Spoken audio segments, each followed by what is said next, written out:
Okay, here we go today. We got a real spicy one for today's stream.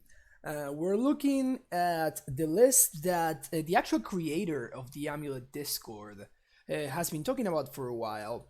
If you know him, his name is Grilled Cheese. He also streams from time to time, and he's been playing this spicy number we got over here today.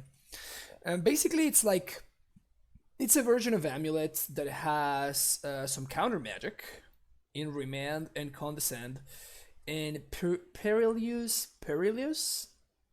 I'm just gonna call this card Voyage. Okay, we're just gonna call this Voyage, which is a bounce spell. He's been saying that he's had some very good results with this, and I thought it was spicy and interesting enough that we're gonna give it a shot today. Obviously, he's a smart man, so he made some adjustments to the mana base. This list is way more like the blue mana requirements are of course way higher than in traditional amulet lists. So we have a couple of botanical sanctums and a one of waterlogged grove, which is the canopy land, of course, from Modern Horizons, that taps for green or blue. I don't really like this card for regular amulet lists, but it seems perfectly fine here in this shell. The sacrifices that we've made is one less summoner spect, which was done because we have like a bunch of scrying now and remands, so something needs to go, and I'd much rather get rid of a summoner spect than get rid of a prime time. So we're still holding a very similar shell. We have the one of explosives, and we get the ballistas in the sideboard. So yeah, of course we're playing an untapped source, Radiant Fountain here, over the Kabira Crossroads because again, untapped lands are much more important for this version of the deck than for the other regular version. What's up, Grilled Cheese? Well, there you go. Grilled Cheese is in the house, so he's going to be able to help us through a league, maybe two if we have enough time. The thing is, I don't want to collide with. Today's going to be week two of week, actually the second half of week one from the MSL. So I don't want to, like compete with that. In fact, I kind of want to watch it. So especially because I'm gonna be playing against my good friend Andrea, aka Capolo.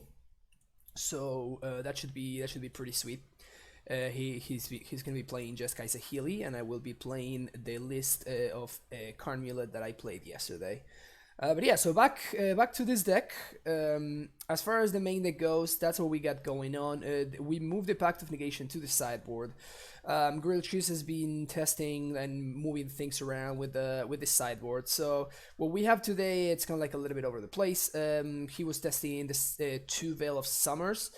I am not a big fan of this card in Amulet Shells. I have not tested it, but it just seems, how can I say, it seems worse than everything else that we get going on. If at least in the current version, of course.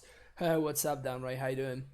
Um, we got the Ghost Quarter in the sideboard because, well, what I was saying, some concessions in the mana base. We got a second cavern in the sideboard for the control matchup, Grixis Shadow and that kind of stuff. Um, we got Spell Pierce, again, Pact of Negation, some extra counter magic. The thing that I'm going to be missing for sure is going to be the second engineered explosives. But we kind of try to make up with a couple of fire spout here against aggro decks. Grilled Cheese was playing one of Braid. I am a little bit concerned about our aggro matchup because these counter magics are just terrible. These counter magic spells are just terrible against aggro. So if I want to definitely be bringing removal spells, and in order to I don't want my removal spells to like damage me like Dismember, so we're gonna be bringing in a Braid. Of course, it's gonna be worse against the Drassy and decks like that, but you know, such is life, I guess. You gotta pick your battles. We're doing great, Downright. We're trying some new spice, and this is another spicy one that we're trying out today. Nullhide Ferox. Grilled Cheese has said that he's been having some very very good results with this card, so I thought might as well give it a shot. One of my concerns is that I might want Baloth because of what I was saying a second ago about our aggro matchup. I think that it's going to be worse than with regular Amulet lists. So I might want Baloth over this, but we'll see. Again, I'm trying not to make too many changes before I actually have a feel for the deck and I play one or at least one league. As I was saying earlier, we got the Walking Ballista, a couple of Tormod scripts for like Storm and stuff like that, I assume. Dredge, Hogaak, blah blah blah. Rex Sage, one Excavator. This is the card that that Grilled Cheese was replacing for the second Veil of Summer. I kind of have a soft spot for Excavator, so I kind of want to play it anyway, but we'll see how it plays out. And finally, Harlequin. Oldie but a goodie. Alright. Let's join it with... Let's resize right there. Alright, so we're playing the correct list. And let's play a league match. I'm going to consider and excited to see how this new leagues. Alright, sweet. Yep, I can definitely see like Excavator having some extra value in this list thanks to the blue-green canopy for sure. But yeah, let's take it for a spin, shall we? It's like a mixture. It reminds me of blue-green Tron with like the Condescends and Remands. I'm kind of excited to see how good Perry Voyage is. Perry Voyage. Let's move a little thingy over here. And we're playing against the MTG Salad.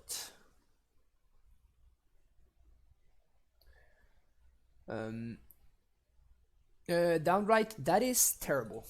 I think that is strictly wrong. I understand the idea, it's just wrong. You want to play your Amulet on turns 1 and 2, 3 at most, and you are making... I feel like you're making your deck worse if you are putting one Amulet in the sideboard. I think that's just a terrible idea. I understand why people want to do it, because it's like, yeah, so then Karn goes get Amulet. That's just not how it works. you want Amulet in the early turns. You don't want Amulet on turns 4+.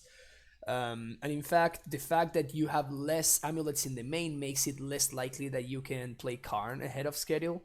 So that means that your Amulet is going to be way more delayed. It's just bad all around. There are really no defensible reasons that are better.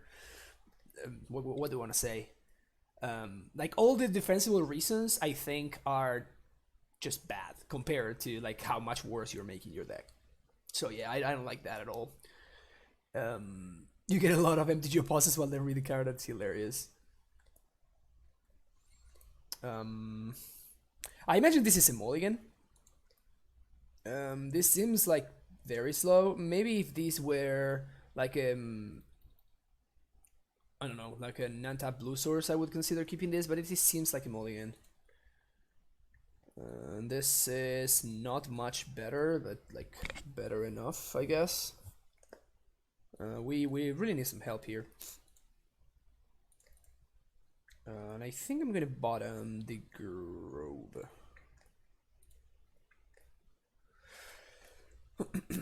See what we're up against.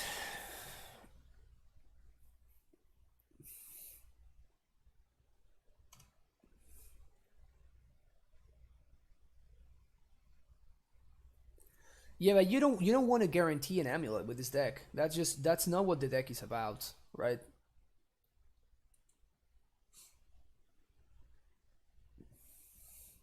Okay, so we're playing against. This seems like we're gonna lose this game already. Seems like we have lost already. If my opponent manages to bring back the Vengevine, I think I can manage the Bloodghast, but I'm not gonna be able to raise that Vengevine. And again, this is one of the like situations that I was saying where I am not so sure about this kind of cards against this style of decks. It's not happening, right? Like we are not, like my opponent is ahead on board, we don't really care about about being able to counter their stuff because we're just losing to their board. So yeah, my opponent's gonna play a Hogaak on turn 2 and we're just dead. So I think I'm going to concede here. Even if we do draw a Voyage, it's like we bounce the Hogaak and it's my opponent just says, well, whatever, I just beat you down with my board, which is like so much bigger than what we got going on. Okay, so we're just gonna see. All right, bring them crypts. I do want fire spouts.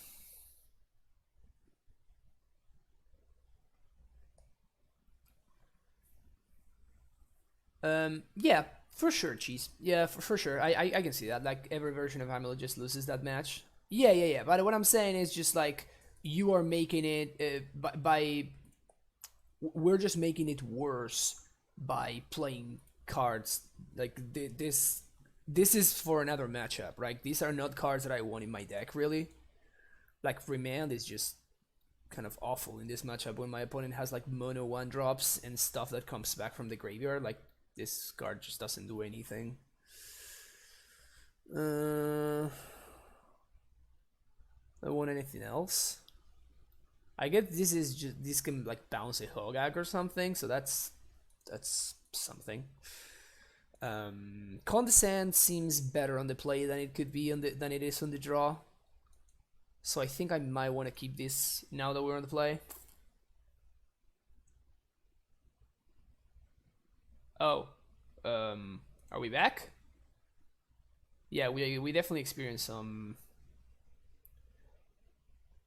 Okay, we're back. Sweet. All right. Yeah, I don't know. I just dropped some frames. I guess I'm gonna try like closing some like tabs and stuff.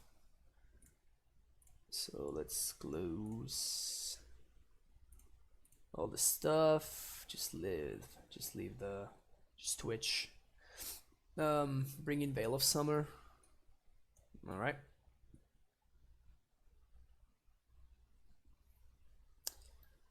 And I guess we keep this. I kind of want to take this out.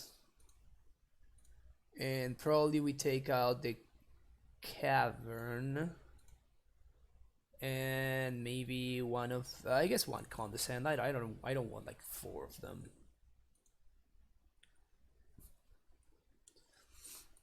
Let's go with this.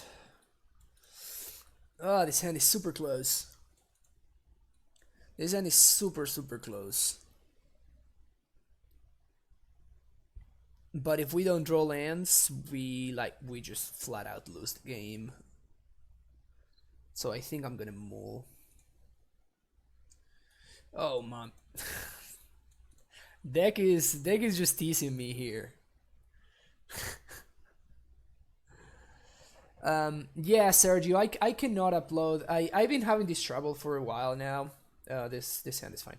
I've been having this issue for a while where like Stream Decker just doesn't update my stuff, which really sucks. But there's literally nothing that I can do about it. Like I've been trying to see if I can fix it. I just sent an email. I literally sent an email like 10 minutes ago to Twitch. Being like, you know, like, yo, I want to use my chat. Please allow me to. I have no idea why this continues happening, but that's what's going on. But yeah. So if you want to see the list, let me see. I really have no idea what I can do.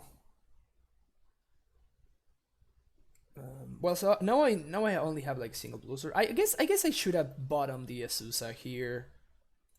This was I might have made a mistake here. This was bad because now I don't have a bounce land anymore. So now I'm missing both a bounce land and a prime time. That's pretty bad. So I have a link to the list. It's just I mean, if you are watching on,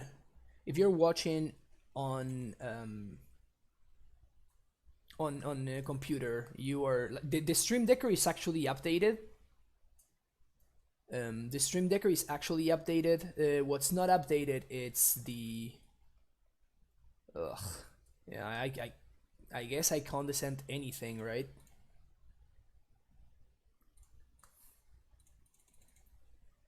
Just because I want this cries. So I might as well. I'm basically condescending one one carrion feeder counter. that's what I just did. Alright, we got them both. It's not the cards that we're looking for. But yeah, like the actual Streamlabs is working. What's not working, it's the deck list command. Alright, take 2. Nice. Tell me more about how you did this before. How you did that main phase, right? That was a solid top deck.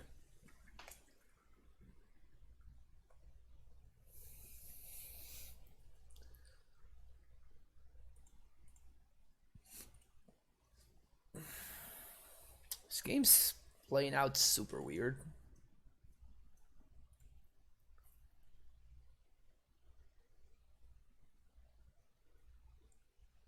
It's blue. Yeah, I mean.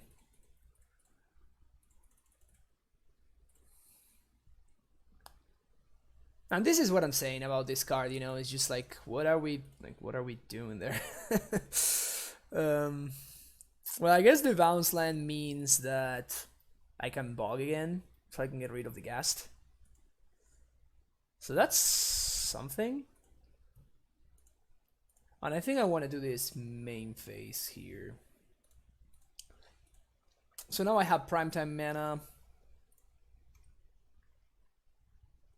which is cool, and that's why I'm making this play. Otherwise, I would simply just hold the turf in hand. But Exile on the Bloodghast seems like reasonable value, and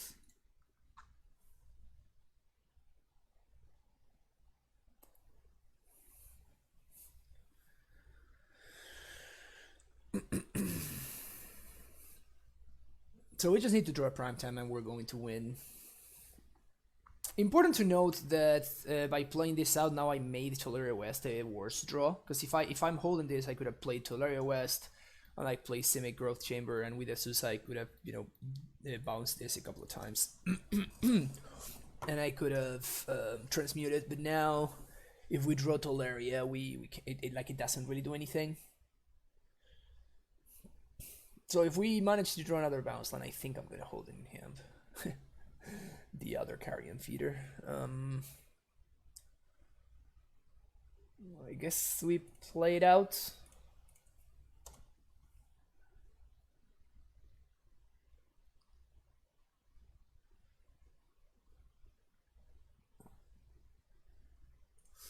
I guess if my opponent wants to like attack with this, I'm gonna block and force them to sack the other one if they want to.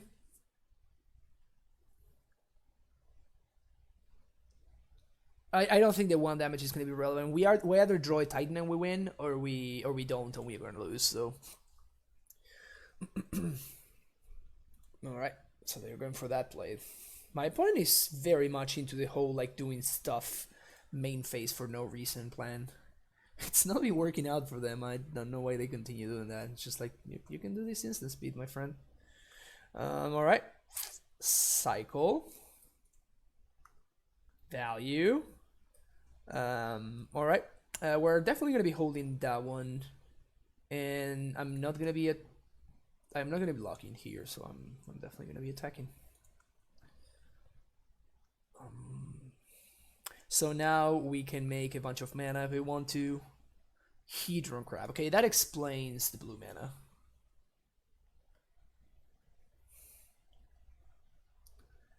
Certainly that explains the blue mana. Yeah, I am aware that you can't block. I'm using that I don't want to block. That's what I was saying.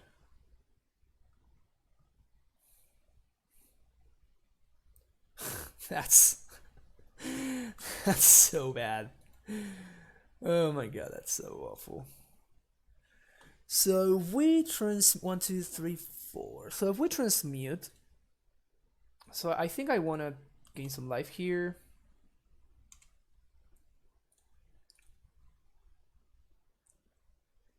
And the question is, do I want to kill the Hedron Crab? I think I'm gonna let it survive for one turn and see what happens.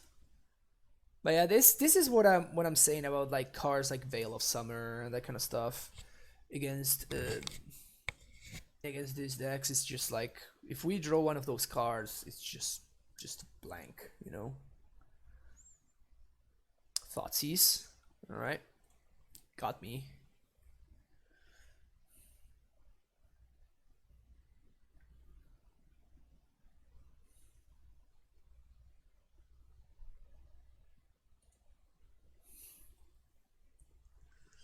Of course, I'm not attacking because they have a blocker that just blocks my card. Can we draw a Primeval Titan, please?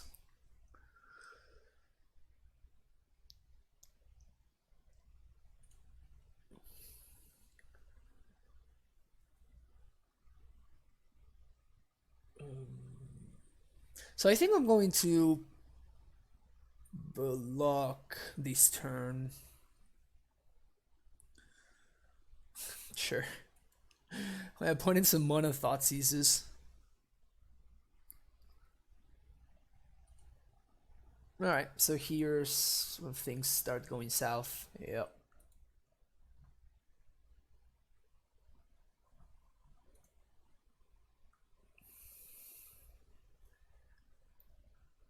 They don't have two black creatures, so they can't do this. Why did my opponent get a basic swamp? That kind of makes no sense to me. Can we draw a prime time, please? Actually, let's tap correctly. So we gotta tap this one because if we find Tolaria West, exactly. So now we can transmute if we want to. So that would be 1. So 1, 2, 3, 1, 2, 3, 4, 5. So we're 1 mana short. My opponent shown me they still have 3 cards in hand. They showed me multiple Thoughtseizes. So I think that I'm just going to pass the turn here. And next turn I'm gonna do everything on the same turn. So I'm gonna do transmute and then cast Primetime. All in one swoop. Playing around another Thoughtseize from my opponent. Top Black Eye, yeah. Yeah, we got a spicy one today. If you're watching on mobile, maybe you cannot see the list. But if you are watching on a desktop or some kind of computer, you can like the Stream Deck extension deck list is actually updated. That's the correct one. The one that it's not correct is the holy crap. My opponent's playing Thalia. Damn, that's so greedy. Anyway, I literally cannot post links in my own channel, so I cannot share. But okay, that's a really yeah, that's just insane for them. They have no fetchables. That's hilarious. That is freaking hilarious.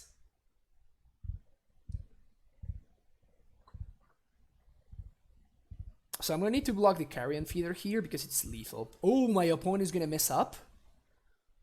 Wow, this is so great. Yeah, my opponent's been... They have not been playing well.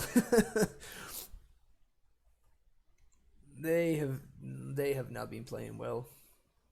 Like they could have played so much better than this. So now I don't need to chump, so I win. Because I can double strike at prime time. So yeah, like if they had attacked with the Carrion Feeder, that would have forced me to chump with the Azusa, because otherwise the Carrion Feeder was attacking for lethal. So because they didn't, now I don't need to chump, and I'm gonna be able to double strike a Titan. Though I guess I could have done that anyway.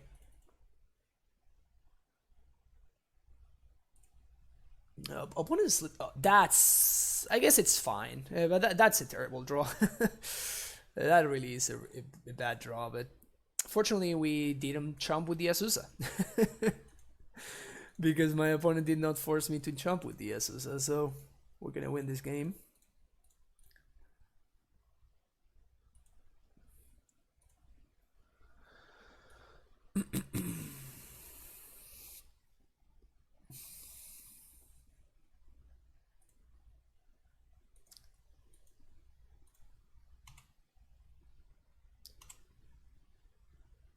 Alright, so we're gonna haste.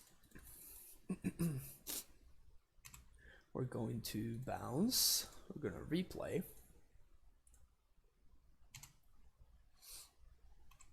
We're gonna bounce the bog, which we can play second main. Now we're going to 16 them.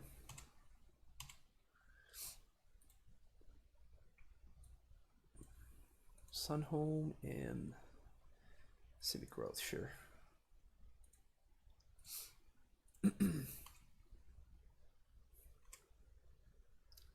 Boom, boom, double strike,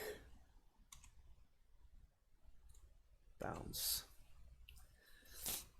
Alright, we win. But look, yeah, block that one first.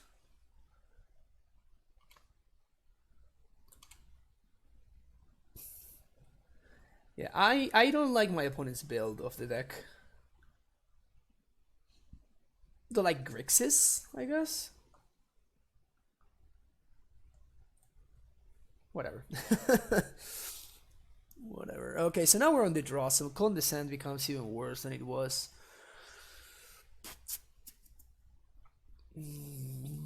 I think we still won Fire Spout, even though it was pretty bad in that game.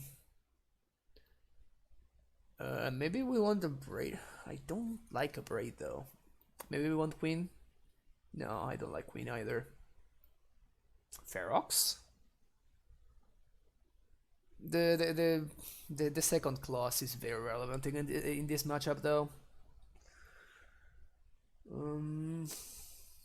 I guess I just keep it as is, huh?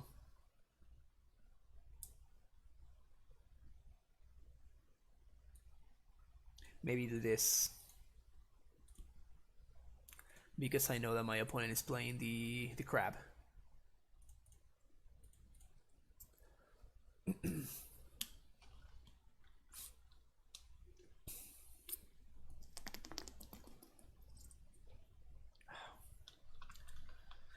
Keep.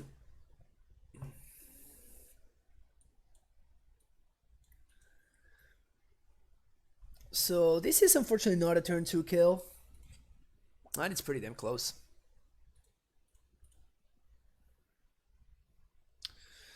Thoughtseize would make this hand considerably worse, obviously. But... right, no turn 1 seize. We're gonna lead on Scout here.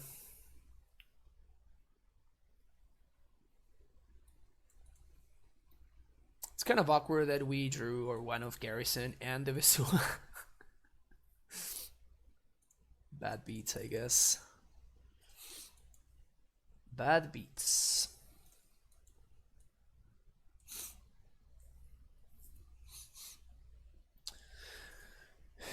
If we don't get... never mind. I was gonna say if we don't get Hogaak, but we are, so... that sucks.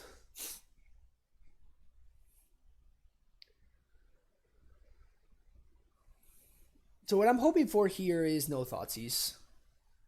As long as we got no Thoughtseize, we should be fine, probably.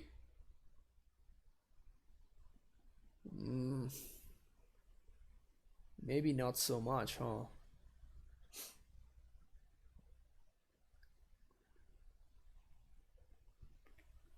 Yikes. Voyage would be a fine draw. That is not. So I guess we just need to survive one turn. Going to play one Amulet. We're going to play another Amulet.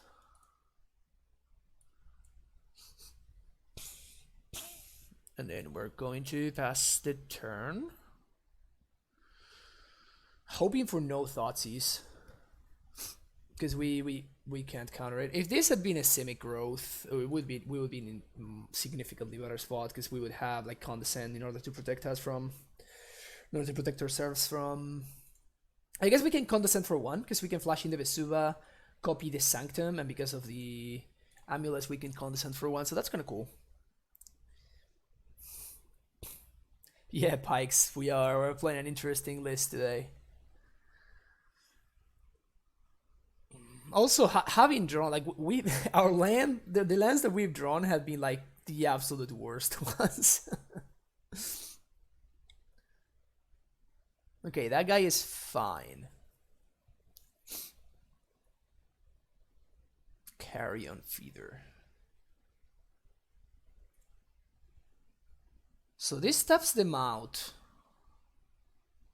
So let's see, let's do some math here.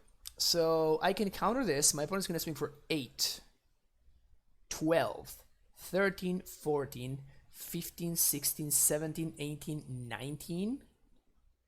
So I need to counter this, otherwise they have lethal. So I think that we are actually going to win here, which is kind of hilarious. We're going to go down to 1. Float a blue. And Condescend this. I guess we die to a land. Because my opponent can like sack the ghasts. Yeah, so if my opponent has a land, they win. Well, I guess not, actually. It's the same amount of mana because the ghasts are not hasty.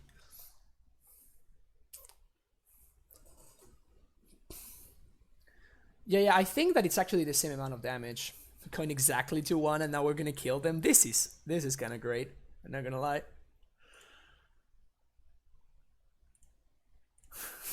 This is kind of sweet. Boom, boom. Bounce Sanctum. Prime time. I guess I want to float the mana right now. Might as well.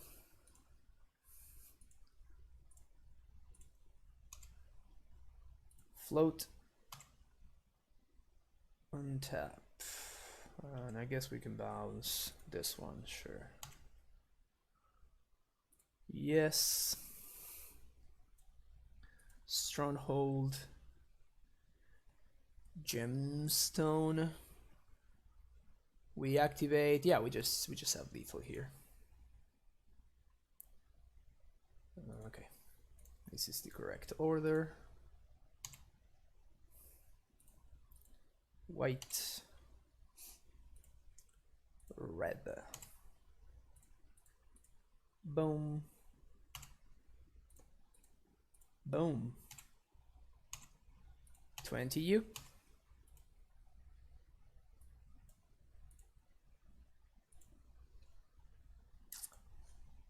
No big deal.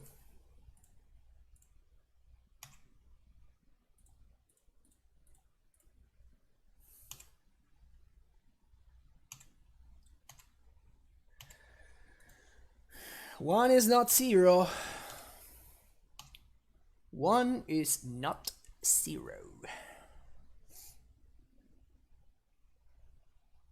If they hang back Hogaak, I only go down to... Yeah, but they are still losing next turn. Alright. All I needed was a turn 3 kill on the draw. Easy. Condescend having through in the clutch. For real, though. For real. That was... that was the million mana Condescend right there, huh? Double Amulet is just such a beautiful thing. Double Amulet is such a beautiful thing. Also with the most awkward mana base possible. Most awkward mana possible, and we still managed to to sneak the victory. That was fun. I like that. That was fun. All right, 1-0 with blue-green tempo Amulet. I love how we're calling it blue-green tempo and we have like a million ETB tapped lands. This hand looks pretty good. So this situation has happened twice already. I wonder if that's something... I guess that's kind of like what you sign up for, right? Done. Like you just really need to draw more bounce lands than usual, I guess. Because like now I'm going to play a Susanter too, but I can't really afford to hold the Simic, right? I need to play out the Simic Gold Chamber, which kind of sucks. This is another Hogaak deck.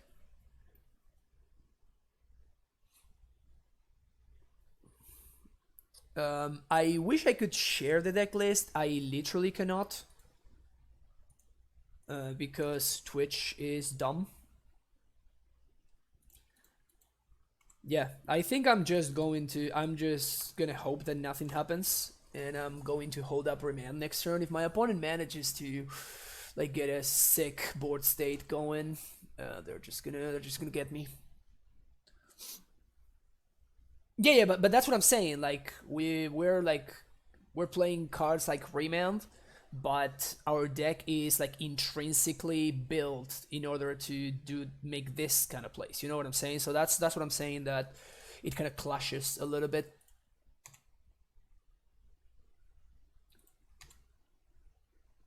So it's definitely something to be aware of. Like I do think it's correct to do what we are doing here, right? To just hold the mana and just for one turn not be holding up Remand. I guess so now we actually can bounce this one. So we're going to Autos Garrison, Slayer Stronghold. And we're gonna bounce the Garrison. Bounce this, and now I think I'm getting... I don't really care for Bujukibok here.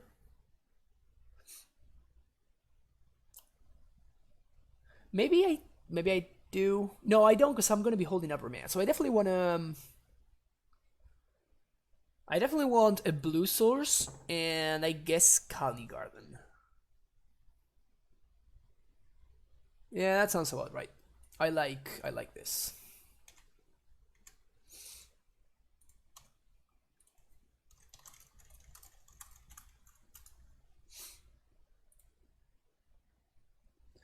Can you PM? Yes. Let's do that actually. So somebody can actually share this. I'm totally gonna Remand this Bloodghast. Give me a second while because I want to make sure that if you guys want to see the list, that you can actually see it, you know. So that's the Stream Decker link.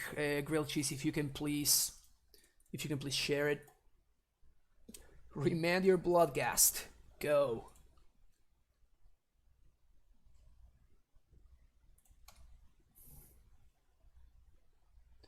I also love that it was Remand, so the Ghast is now back in their hand instead of their graveyard, so they can't get it back.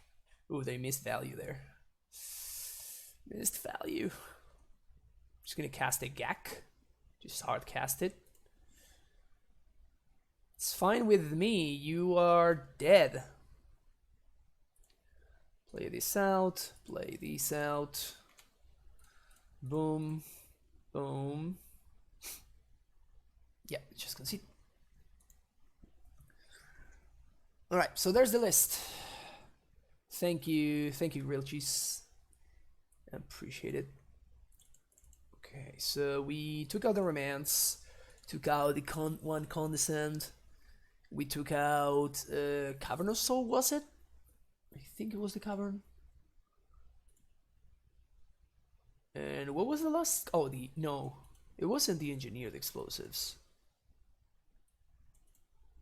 Yeah, on the draw we took out the other condescend, and on the play we played the other condescend. I think this is what we did, if I'm not mistaken.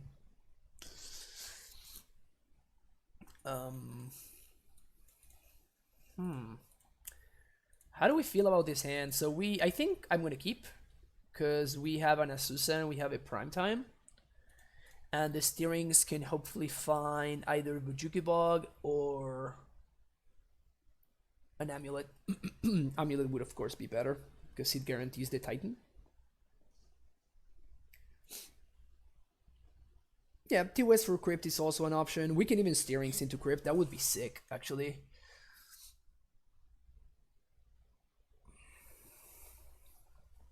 My opponent says that whenever they face this deck, they take strong hands from their opponents. Maybe the deck is just strong.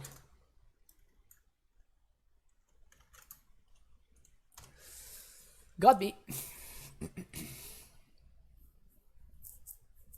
Susa's gone. That's not a good draw. Crypt would be... That's exactly what I was looking for. Go.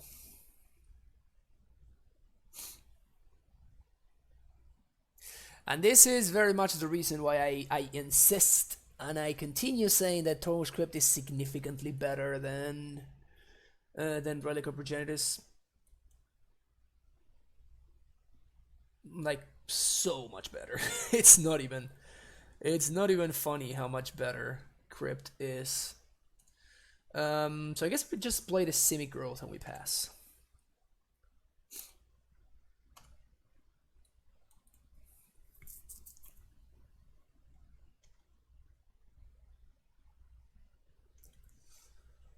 This is a very interesting question here. I think that we're going to take the basic forest.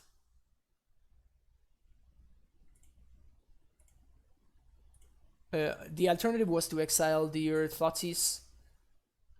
But I think that the basic forest is going to be better. Next turn we can transmute for another Crypt. Now they're going to like Xaxis cast Hogaak and I'm going to be super sad, but whatever.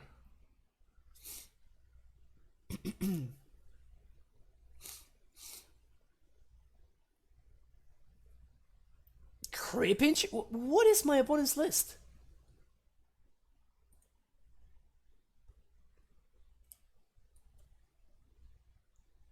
Alright, yeah, so we're definitely transmuting for second Crypt. Again, Crypt so much absurdly better than Relic of Progenitus. Like, so much better. I mean, you guys look at this.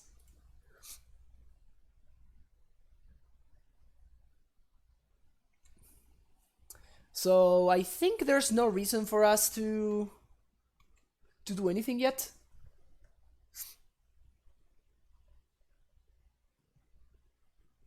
No need for us to crack the Tormod Crypt yet. This is fine. I guess now we will need to crack the Crypt, because I don't need to face the Vengevine.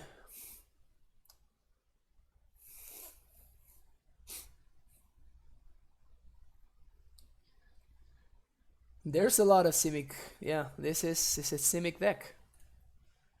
Okay, so they got nothing. They can't Hogaak me this turn. I'm not gonna block because I want the extra land drops. Bog? Sure.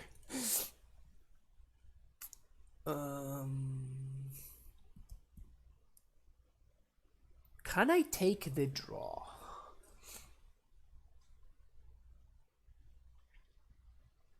Can I take the draw here? So I think I can, but that means that next turn I'm not going to be able to hold up Scout. So I am not going to. Just going to play out my tapped Botanical Sanctum and pass the turn. End of turn I'm going to bounce in the Vesuva to get Simic. And I can even condescend whatever they play. Yeah, this is the spiciest of spices. No blocks, opponent. No blocks. 1, 2, 3, 4, 5.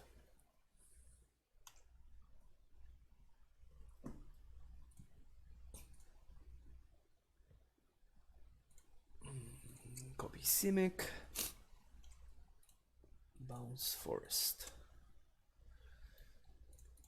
And now we prime time, and this should be game over right here.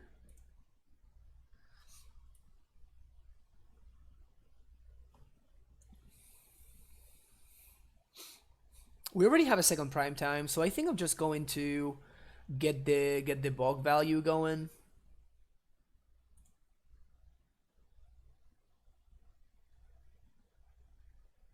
Yeah, let's do that. And now we're basically holding up either Bojuki Bog or Condescend. Like if my opponent EOT Assassin's Trophy or attempts to Assassin's Trophy, I can Condescend it for 1, which would be gas.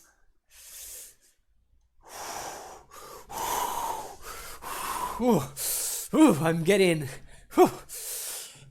the chills. I am getting the chills. Yeah, Condescend that one. That one. Condescend that one right there. Yeah, exactly. Exactly. That one right there. My opponent says LOL. Alright, so we're gonna, I think at this point I'm gonna bottom the spout and top the T-West. Just gonna give them a smiley face. Hola Cliffgore, ¿cómo va todo? Oh no, Crip and Chill. You got it.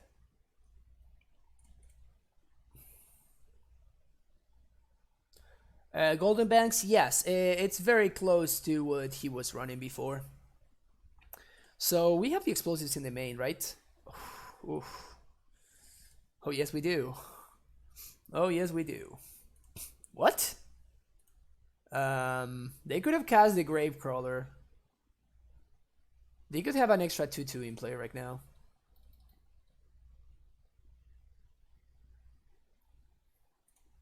Whatever.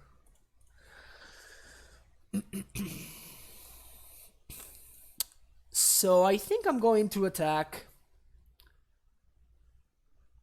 Get the double strike land, force the chump, and I guess it's forcing the trade. It's not a chump. So double strike land. Play this. Bounce this, I mean. So now we flush in the Sandhome. We double strike there. Now we're gonna trade and we're gonna just like play the bog for turn.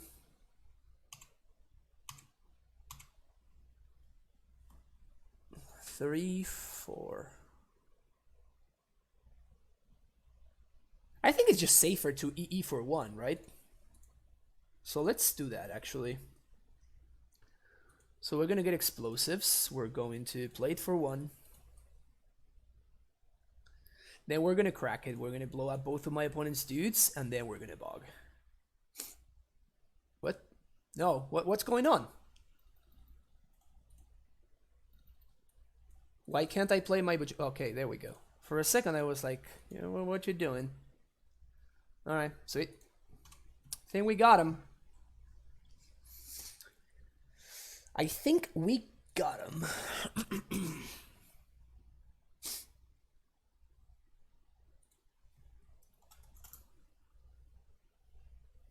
Opponent says start a new game. Wah wah. It's not a new game, my friend. You're just dead.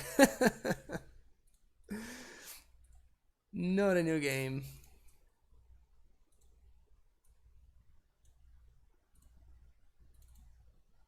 Alright. That was cool. I enjoyed that. I enjoyed that a little bit.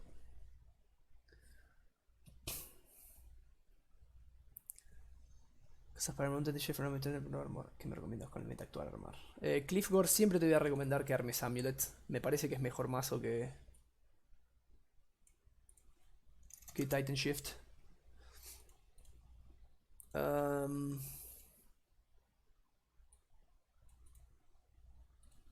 interesting hand.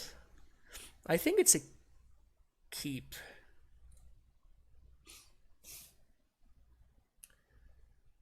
I think it's a keep. But it's definitely interesting. I think I'm gonna play Gemstone on 2. Alright. Yeah. So fortunately we have a second primetime in hand already.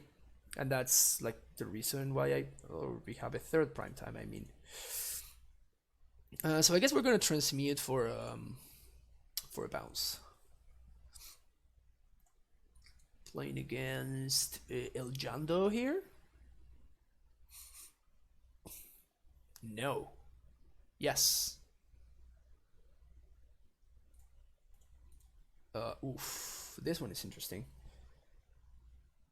So I think I'd rather play out the second Amulet to play around another Inquisition.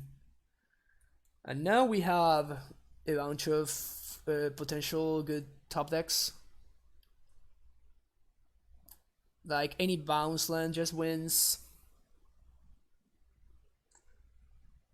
Opponent's really into the whole fetcher basics thing.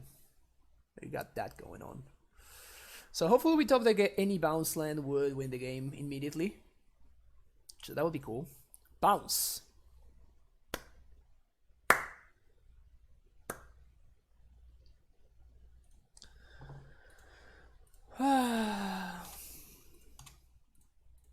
Tired.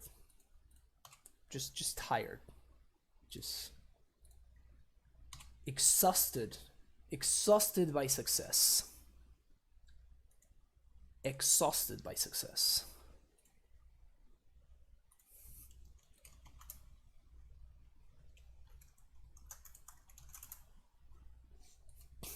Exhausted by success.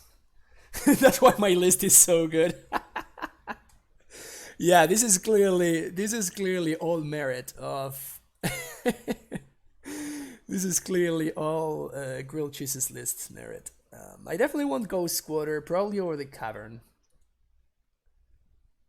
Yeah, for sure. I don't want Remand against this deck, and I don't think I want Condescends either.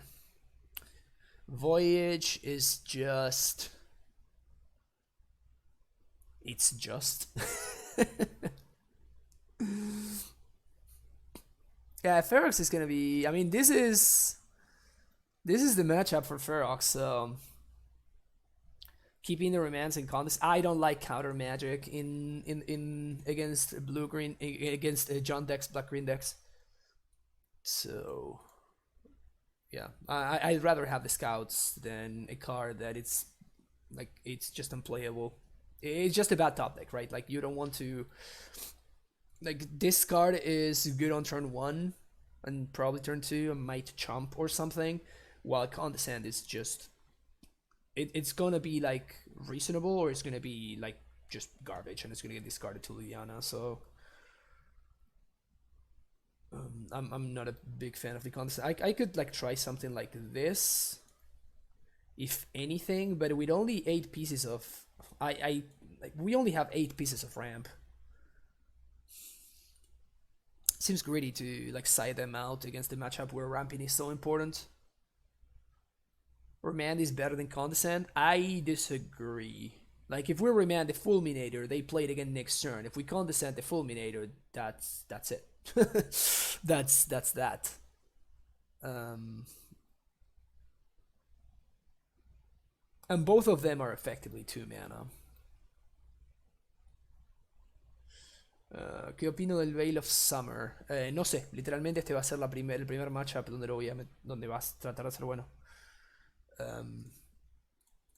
Yeah, I think this is the setup that I want.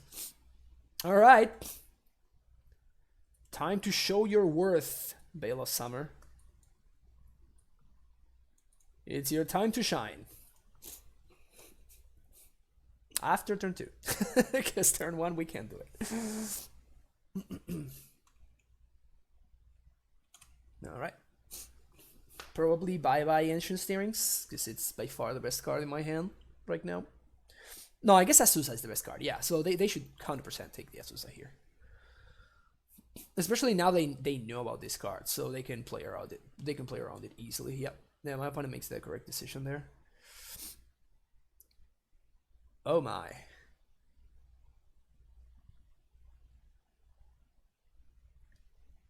Oh my.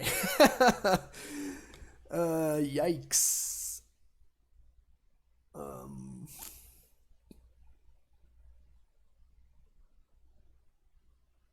I guess I play around another discard spell for effectively the rest of the game. And this is why I don't like this style of cards, right? Now I'm basically forced into holding this mana for the rest of the game, and my opponent is going to like play a Bob or a Tarmo, and it's gonna be like I'm just gonna get beaten down to death by it. But let's continue to see how the game plays out. It might be good. It might be good.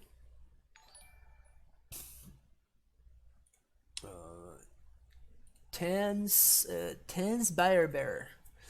Thank you for the follow. Cast a blue or black spell this turn. Spells you control can't be turned. Okay, so this is gonna be a Liliana.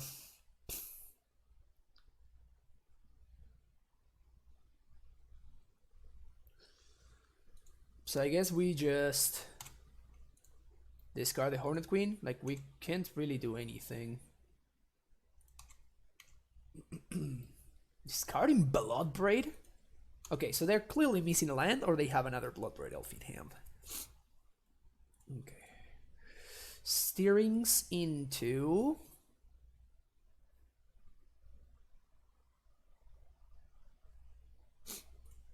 Vesuva's not bad. So next turn we're gonna get to...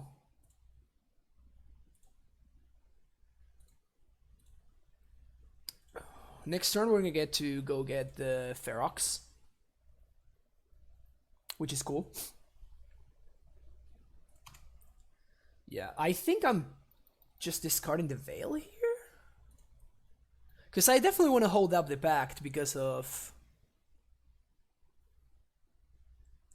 Ferox, and I also want to hold up the Titan because of the discard spell. So I think I just discard the Veil here. Veil of Veil. So many veils.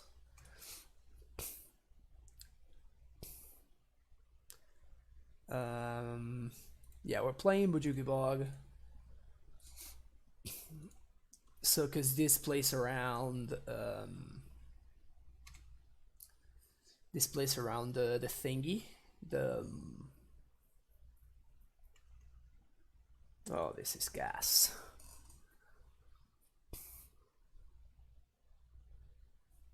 So we die to Fulminator, but if my opponent doesn't have exactly Fulminator this turn, we're going to win.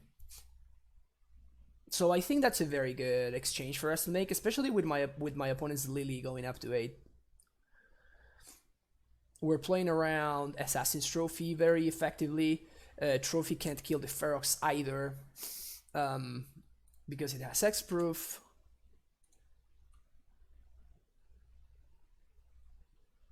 I guess they can.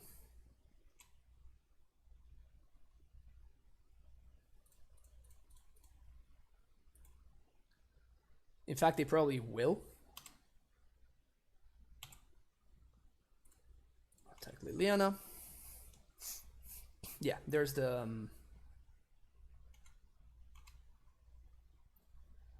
trophy.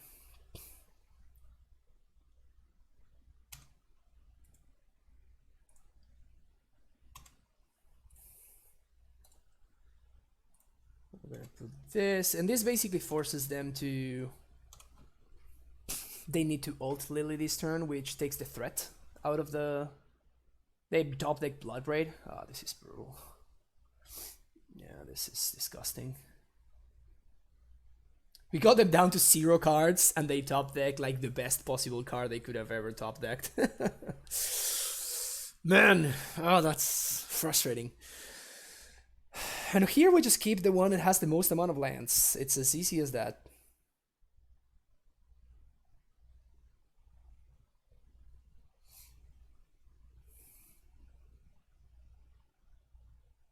They should split 3 and 3, yep.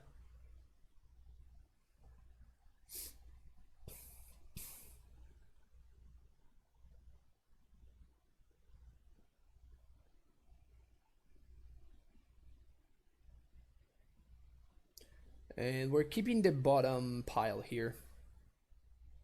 Well, actually, are we? No. Okay. Well, okay. My opponent's all over the place here. Let's see what they do. And after they split the piles, we're gonna think about it. They're really struggling over there.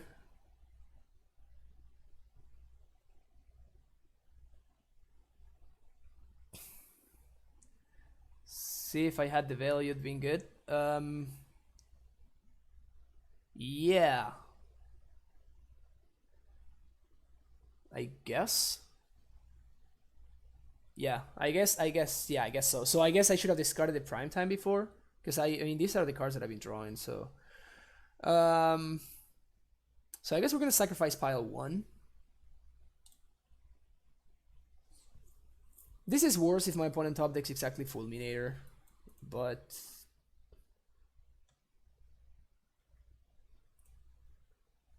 steerings. Yeah, Cruel Turf. So we can, yeah, so we can turf here. We can make the Goyf small, which is nice.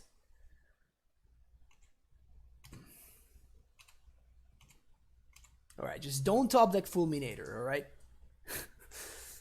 just don't top deck the Fulminator, and we'll be fine.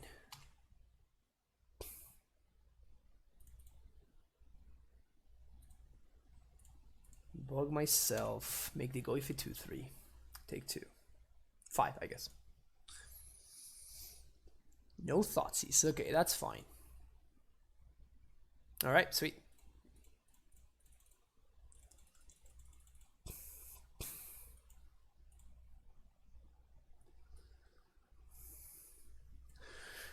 We don't have any blockers anymore because the Kalnis are gone, so that part sucks.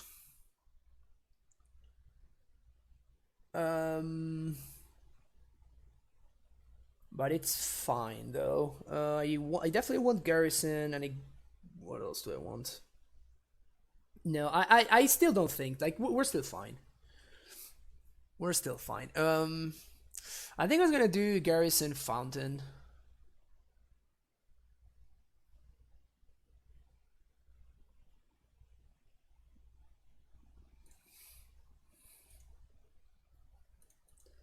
Like, I just don't want to die to some random beats.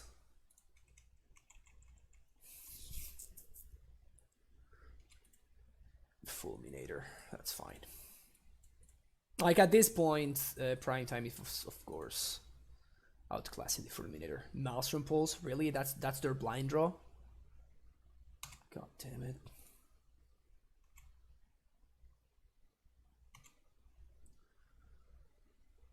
Four, 5, 6. This is a gift right here. This is a nice gift from my opponent.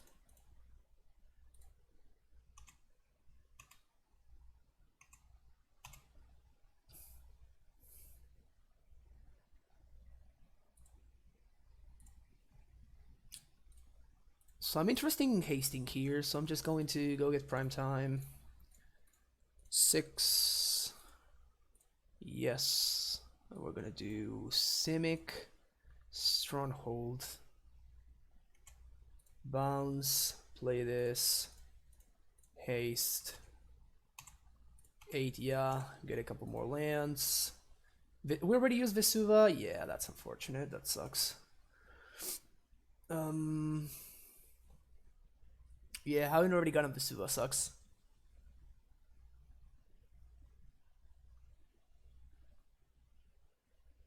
So my opponent needs to draw exactly. They have 1 turn to get an answer to prime time, or they die. Show me the top of the deck, opponent. Show me the top of the deck.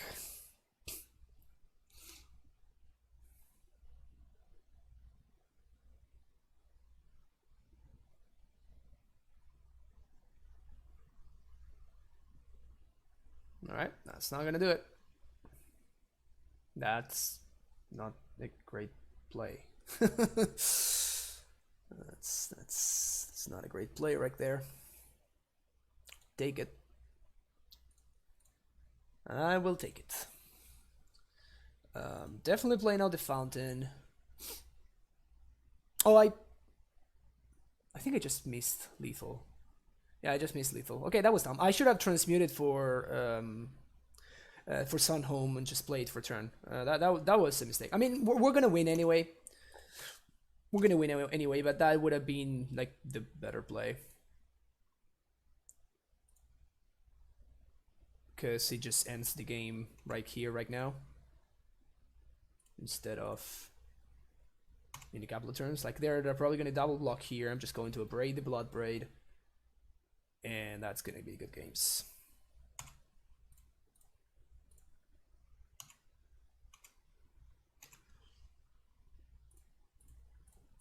So we're gonna play this guy out. We're gonna transmute for another Summoner's Pact and pass the turn.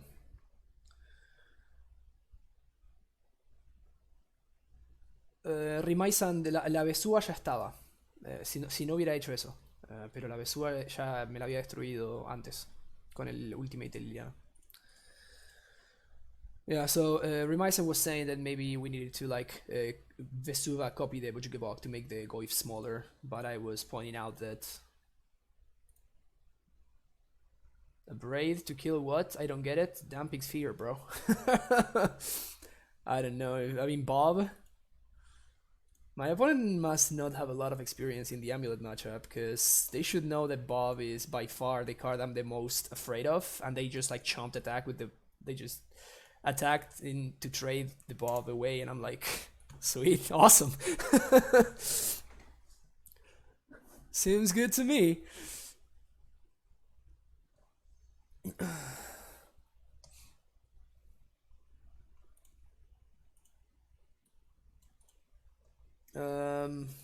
This is a mulligan. This is one of those hands that you are like, wow, if I draw a bounce and I just win, but like you're just have 8 draws that win you the game and otherwise you lose, so you just mulligan those hands. Just mulligan them and be happy about it. I like this hand though. We're gonna keep it and we're definitely bottoming the Stronghold. So we're gonna do turn 1 this on Giant, play out my Amulet and pass the turn, and from turn 2 on we're gonna be able to hold up Condescend. Yeah, my shirt is pretty sweet, not gonna lie. So many Faithless Lootings decks. Okay, so this is actual Dredge.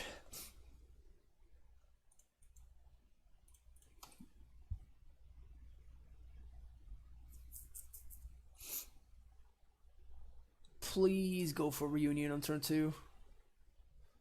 Please play a turn 2 Reunion. Please, please, please, please. Whoa. That's interesting. Turn 2 Reunion. Bring it on. Yes. Yes. Yes. Not playing around Condescend, bro? Come on. Not playing around Condescend. We definitely want a Susa here on this board.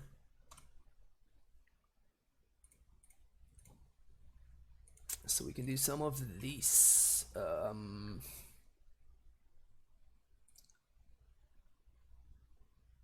So we're gonna play the Azusa. Yeah, because I want to hold up a turf in hand, so this shows the least amount of information. So I'm gonna bounce the turf again. Replay.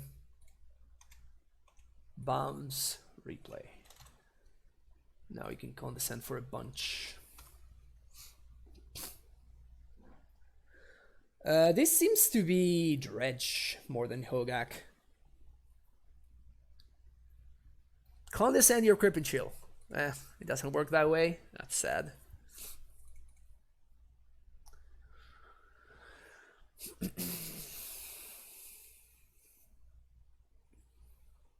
With Dredge, so they have 2 imps in. Oh no, they just have the 1.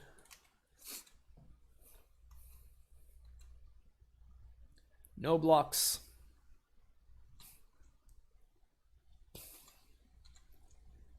No blocks. Conflag?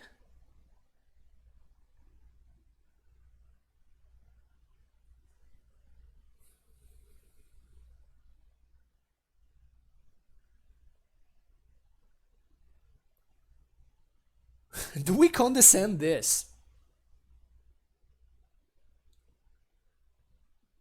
Yeah, they're just putting in the yard, but I really want the Scry because I want to find an amulet, a prime time or another blue source.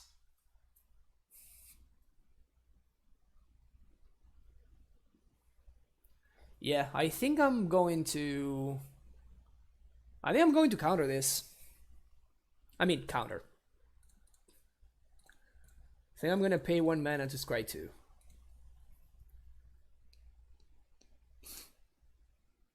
Sweet.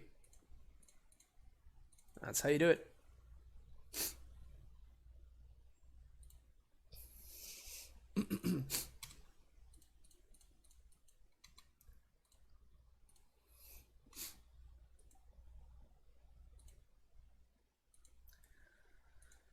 We cannot make lethal happen here, but we can bog them, so that's enough to win the game. Alright, I like Pierce. I don't like, but I will play Fire Spout, and I want them Crypts. Anything else? I don't think so.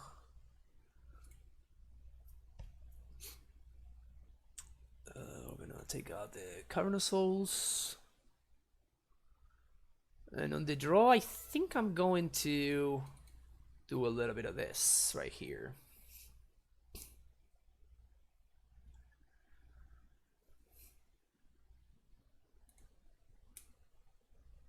Is Remand better or worse than Condescend against Dredge?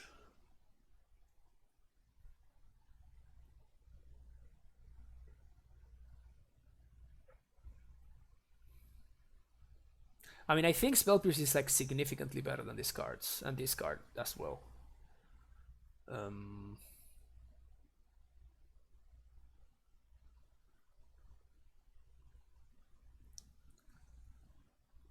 I think I'm gonna do this. Of note, I have no answer to Damping Sphere. Like, Voyage is the only answer that I have. That's a quote-unquote answer. It's not even an answer. Cut the Voyages? No, I mean, I just explained why I kept them. I like this hand. Bottom that one.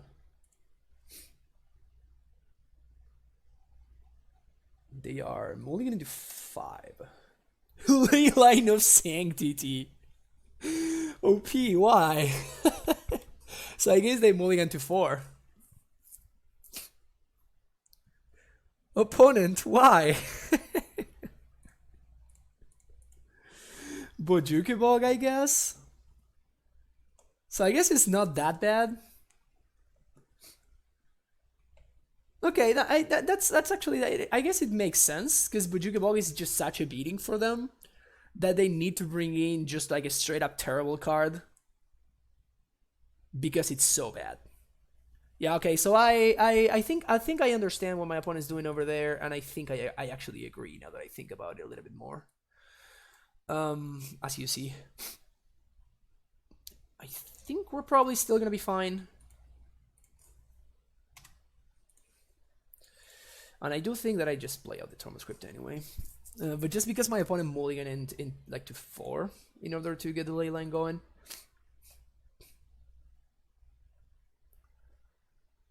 Yeah, so I now the more I think about it actually, the more I like my opponent's inclusion of this card. Loam for Foothills and Mire. I mean, if they mulligan to 4 for it, I don't like it as much, obviously, but... So no more Foothills. Forgotten Cave. They get back the Loam.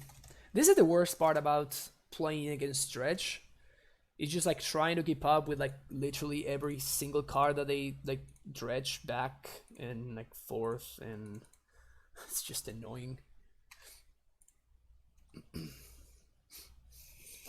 So I guess I want Rex Sage against them, huh? Now I have like both Damping Sphere and the Leyline as reasons to want Sage. Okay, 1, 2, 3, 4, and we got Cave,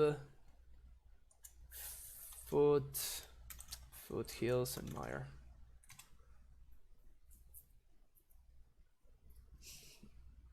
Yeah, I think we're gonna still be fine. It's just now it's closer. So they cycle the cave and they get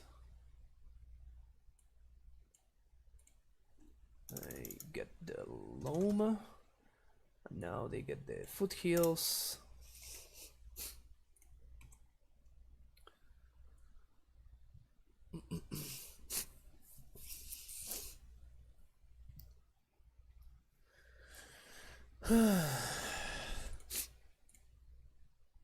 So we are going to transmute for prime time. Play this, bounce, replay, and play this. So I got a prime time coming up next turn, which is gonna be hasty, which is nice.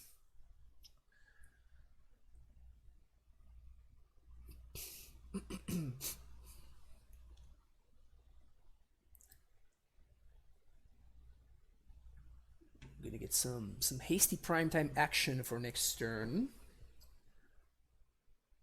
The Forgotten Cave Loam engine is very real though. So 1, 2, 3, 4. Again, this is so annoying. Cave, Gorge, Hills.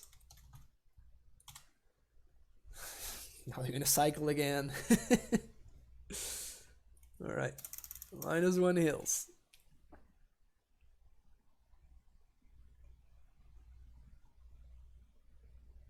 Oh, flashback loading, that makes more sense. So now they get Loam, Thug. Okay. Alright, we are in trouble now. Hogaak's in the house.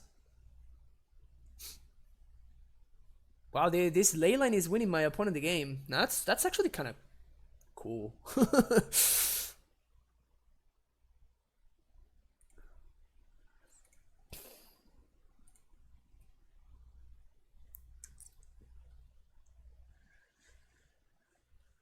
Huh. This guy changes things considerably. Because now I don't think I can afford to haste.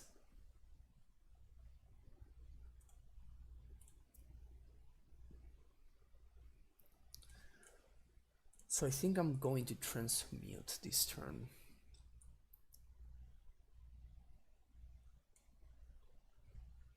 We're going to get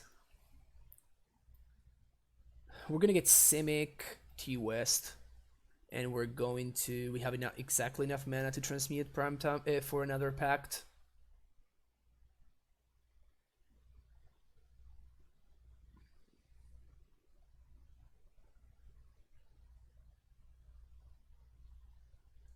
And we're just gonna force our way through.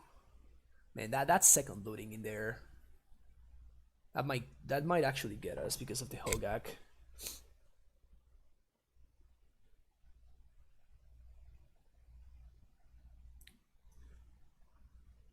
We don't have explosives. I don't think explosives is good against Dredge.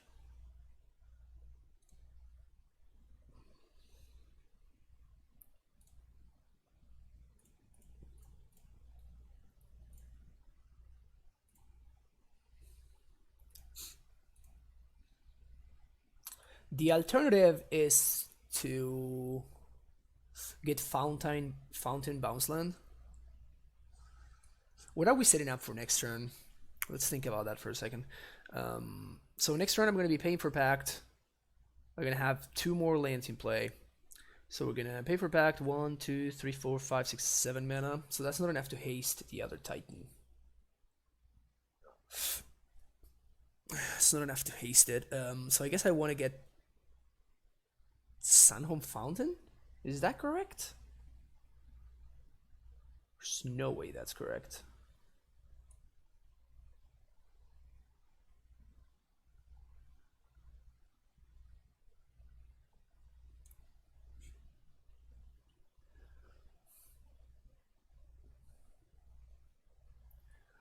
Neither the T-West. Do I? I'm assuming my opponent does not have an answer to this. I guess Conflag would be an answer to that.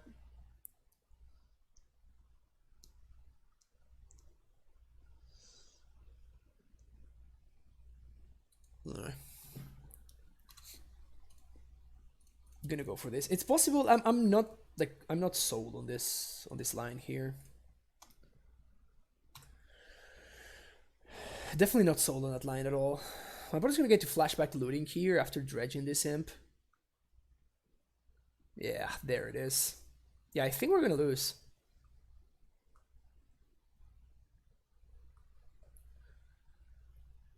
Yeah, I was trying to set up Sunhome for next turn.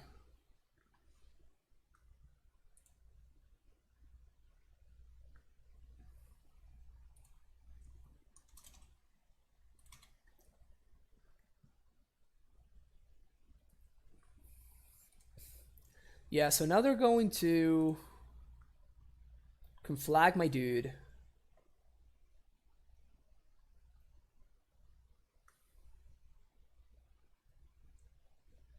Like they have to conflag this. The primetime surviving is the only way that I get to win this game. So they 100% need to conflag with my primetime. Oops, sorry, apologize for that.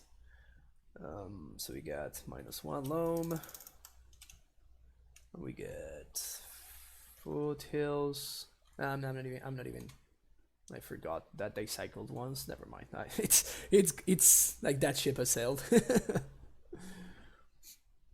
No, I don't think this is a bad luck game. I think that my opponent was just very smart mulliganing for this ley line. Like, this is the card that won them the game. Like, at first I was like, why is this going on? And then when I thought about this, I'm like, oh. So I got next leveled hard here. That was very cool. I got next leveled hard for sure. I wonder if now that... Is this like a standard card in Dredge now? Is this like a common card against in Dredge lists? Because if this becomes a common card, then I feel like I 100% want to be bringing in Rex Sage. If we had Rex Sage in our deck, I think we would have easily won this game.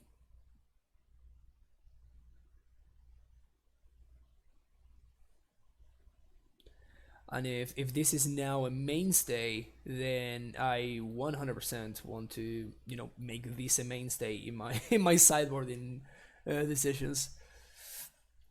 Select place one copy, and since they have the Forgotten Cave too, I bet it's in net deck 75. Okay, so I'm assuming that this is Sodex's list. So it's a one-off. They just like mold to their one-off leyline, and it won them the game. I guess it feels good when that happens, huh? I'm definitely gonna like see them dredge and stuff, so I can see how they sideboard it and whatnot. Okay. So there's definitely grudges in there. There's decay too. Yeah, I guess that's another important one.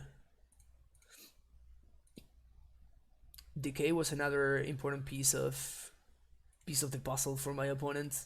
So I guess their mold to 5 just had everything that they needed. Yeah, this is just not gonna be enough.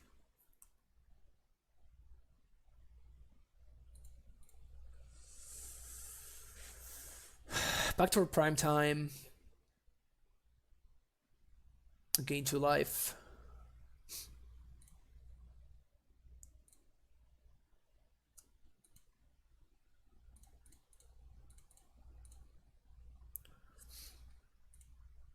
And bounce and get a Kalni token.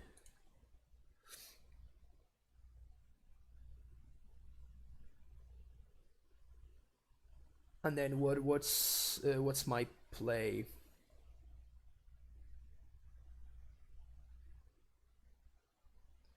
So I'm gonna take 8. I'm gonna block here. Take 3. Okay, so I'm technically not dead. So I guess they can flashback looting and kill me that way though.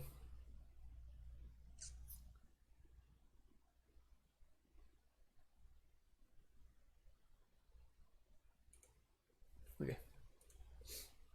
We're in survival mode right here.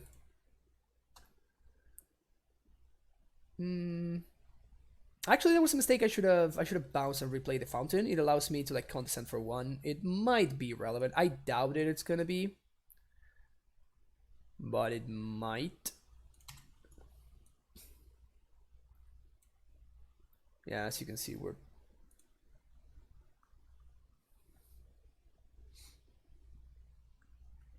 so that's 1 chill.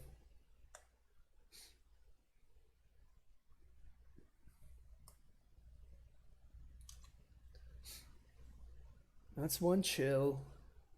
But that now means that I don't have lethal anymore.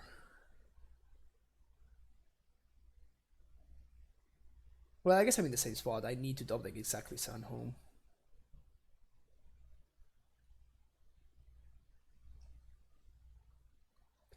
Well, at this point, Voyage doesn't really do it. I'm gonna jump here and block there. And this is lethal.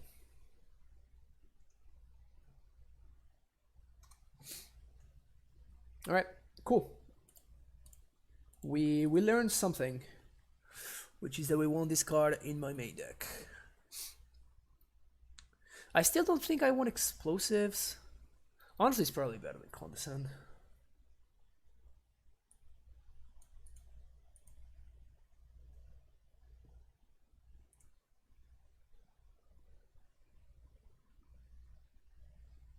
Okay, let's give this a shot again.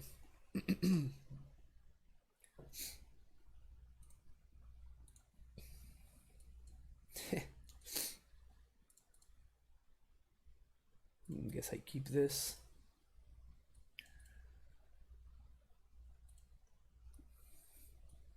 This might. It's possible this should be a mulligan. I mean, this can backfire very, very badly. Maybe Force of Vigor has a merit for a matchup like this. I mean, I'm not running Force of Vigor here, but I guess in my Amulet lists, I would consider it now for sure. No Dredger, damn. Wow, yeah, it's pretty good for them. Just remanding anything at this point, and we draw an absolute blank.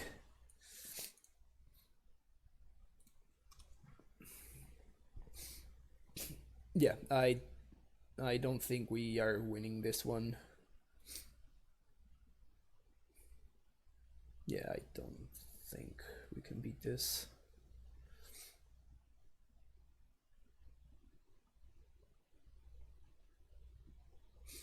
They can't Hogaak this turn.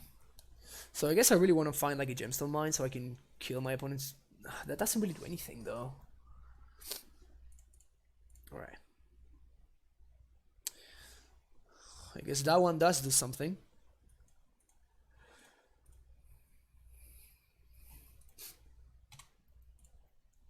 Is it enough though?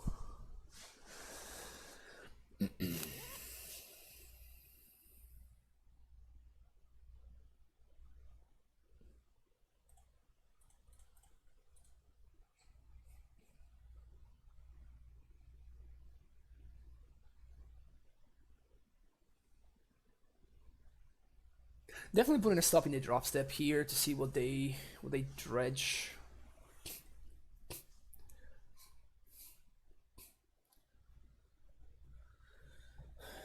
Interesting game we got going on here.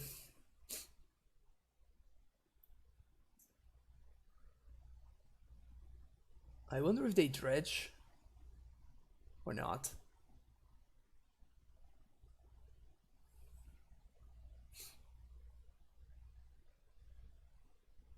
Yeah, this is a bit of a pickle for them. It's like, do they dredge or not? Oh, okay, so they're forcing the issue.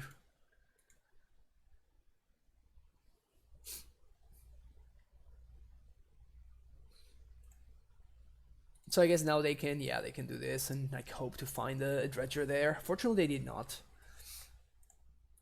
Yeah, that was an interesting like situation that we put them in, for sure. Well, they had the reunion and they didn't turn to it. Wow. Yeah, this wow.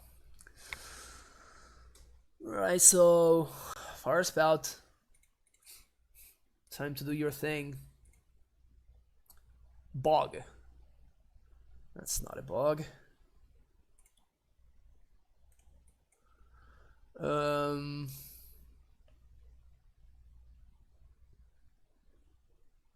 We are kind of dead here, are we? So we're gonna start here. Play this and pass the turn. Maybe they get like extremely unlucky and they just have no more gas in the tank somehow. Yeah, my opponent has been playing very well, honestly. They have been playing very, very, very well. This turn we can T-West for Bog or another what's his name? Tormoscript.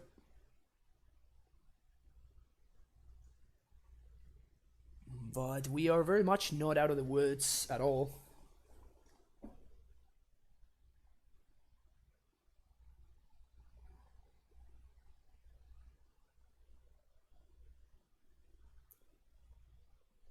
Okay, so they're going for the conflag. Conflag for 4. And now looting.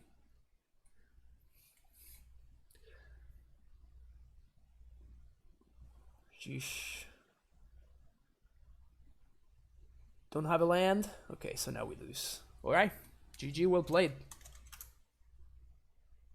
Yeah, my opponent played very well this game.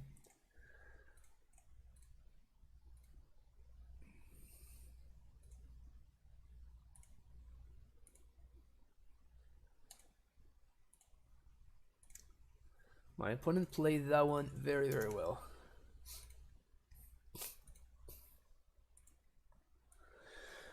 Alright, let's get that 4-1.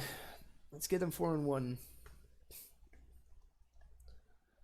Yeah, the blue package didn't really come through in that game.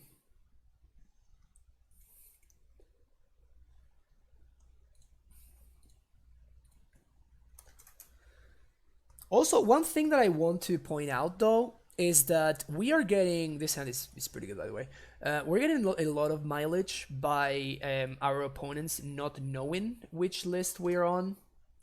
So there are like sometimes playing into countermagic that they might not play otherwise.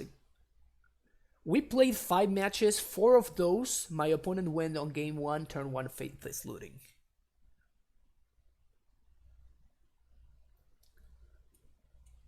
This card is,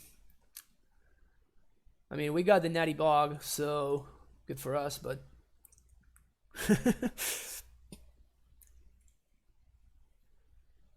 Natty Bog. Okay, so we're playing against not Dredge, but, or maybe we are playing against Dredge. Is Dredge still playing Neonate? I feel like I hadn't seen. Did I already play my MSL match? Yes, I did. I played against Susurrus MTG. Pretty sweet match, if I may say so myself. Oh, I'm so dumb. I was like distracted by the chat and I literally just played a scout into my opponent's Dark Blast. Don't do that. That was not a good play. That was not a good play. Don't play your 1/1 into your opponent's -1/-1 spell. Just play your second amulet instead. That was pretty dumb. That was pretty dumb. The good thing is now we get to play Colony. Like, I think that we're still gonna be fine.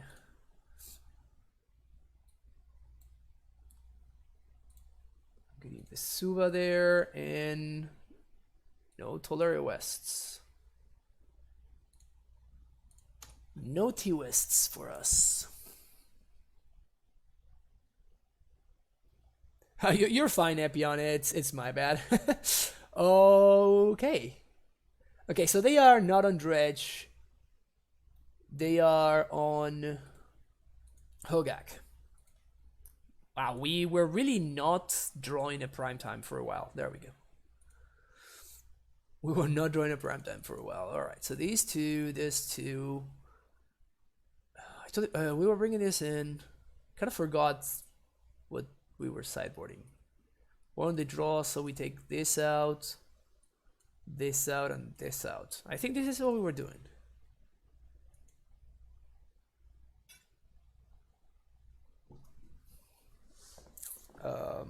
Yeah, I guess.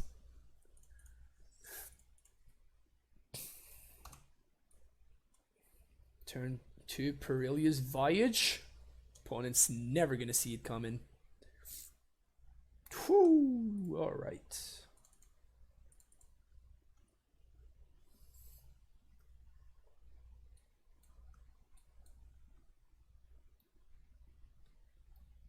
My opponent basically did like turn 1 double entomb.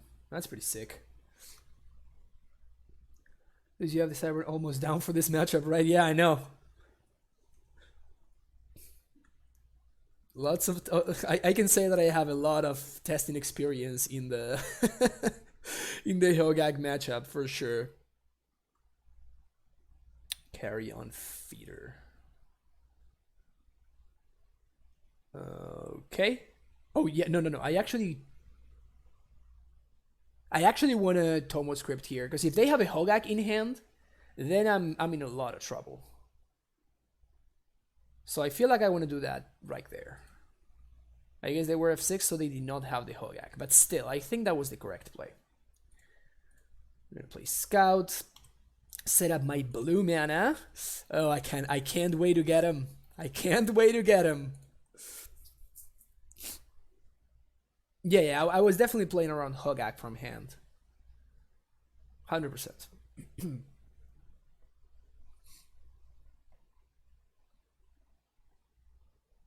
In the league last night, I was playing against as Hogaak and played versus Hogaak 3 times. I guess Hogaak's still the deck.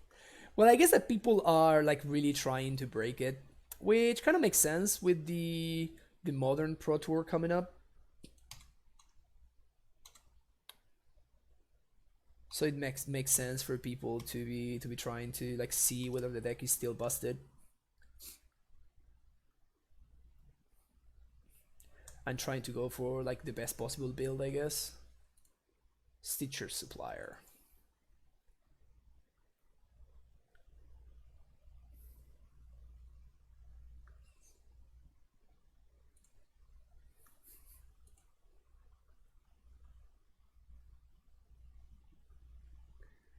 It's coming, guys. It's happening.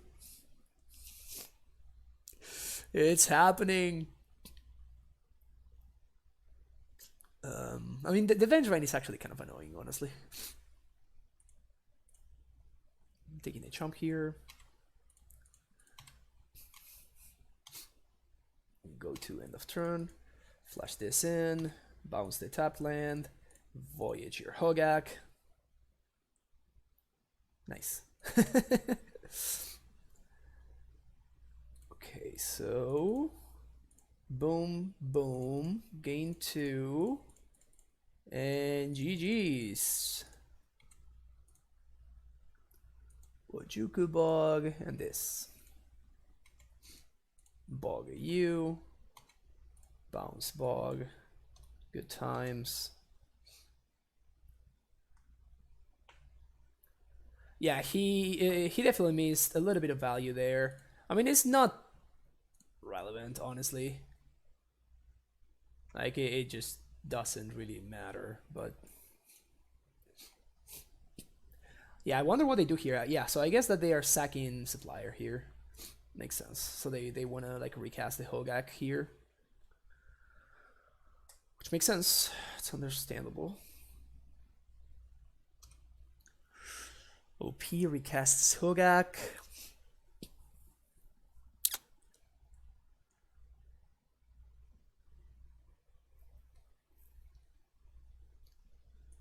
Okay, let's think here. 1, 2, 3, 4, 5, 6, 7, 8, 9. So we have 9 mana. I am interested in...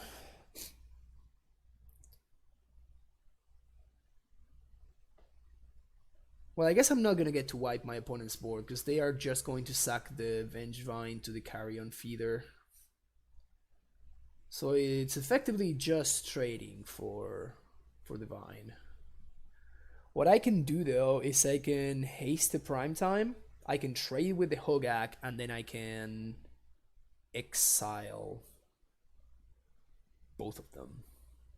The issue with that is I am gonna be like, I'm just trading, so I'm not I don't have another Primetime coming up.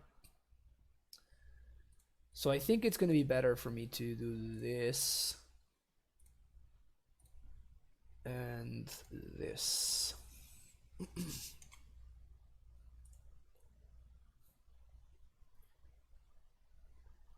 And we can make that play happen next turn.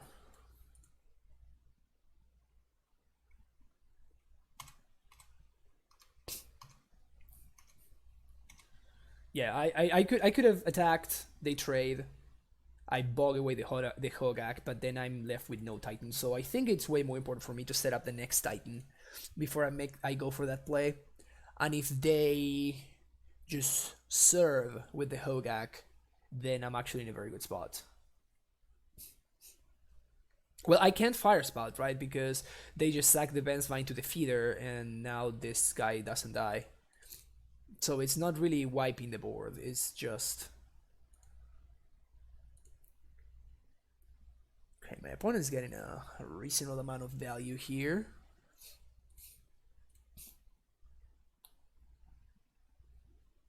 A reasonable amount of value is reasonable. Here we take 8. And... I guess we win now, right? No, never mind, because... No, we don't. Okay, that's cool. Do I want to play this? So 1, 2, that's 6 mana. I guess I should have transmuted last turn. That was a mistake, actually. If I was not gonna use this mana for Fire Spout, I should have definitely transmuted. That was a mistake on my part. So let's see if we can fix it. 1, 2, 3. Transmute. 1, 2, 3, 4, 5, 6. So I guess I don't need to play this out, and I can still haste.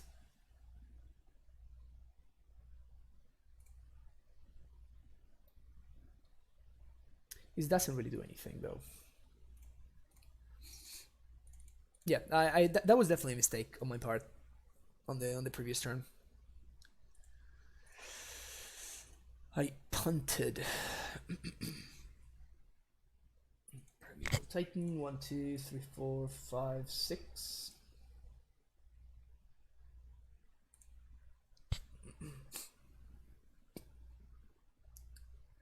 No, because I don't have enough mana to Fire Spout and haste. So that's like what you're saying is what I was thinking, but I like the math actually does not check out. Like I can either or basically. I think I'm gonna be fine though. So we're gonna do Vesuva T West.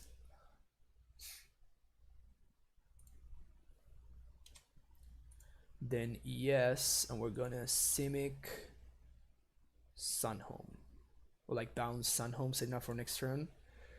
And now I can hold up Condescend for 1.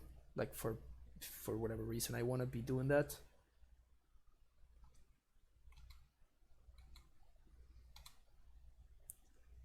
So my opponent takes their free block.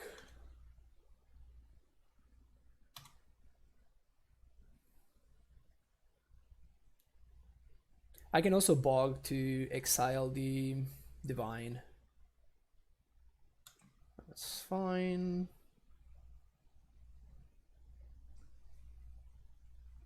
Imp.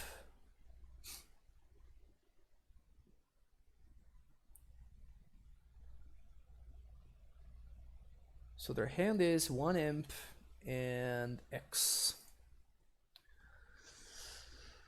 I think this is fine. I don't think this does anything for them, actually. Yep. I guess they arrived to the same conclusion. All right, 4-1 with this spicy meatball.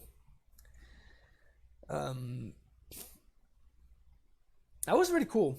That was pretty cool. We played against mono graveyard decks, literally. We played against mono graveyard decks and Jund. We played against Vine 3 times and 3 times against Hogaak and 1 against Dredge. And then we played against Jund. That was pretty cool. What time is it? 3:09.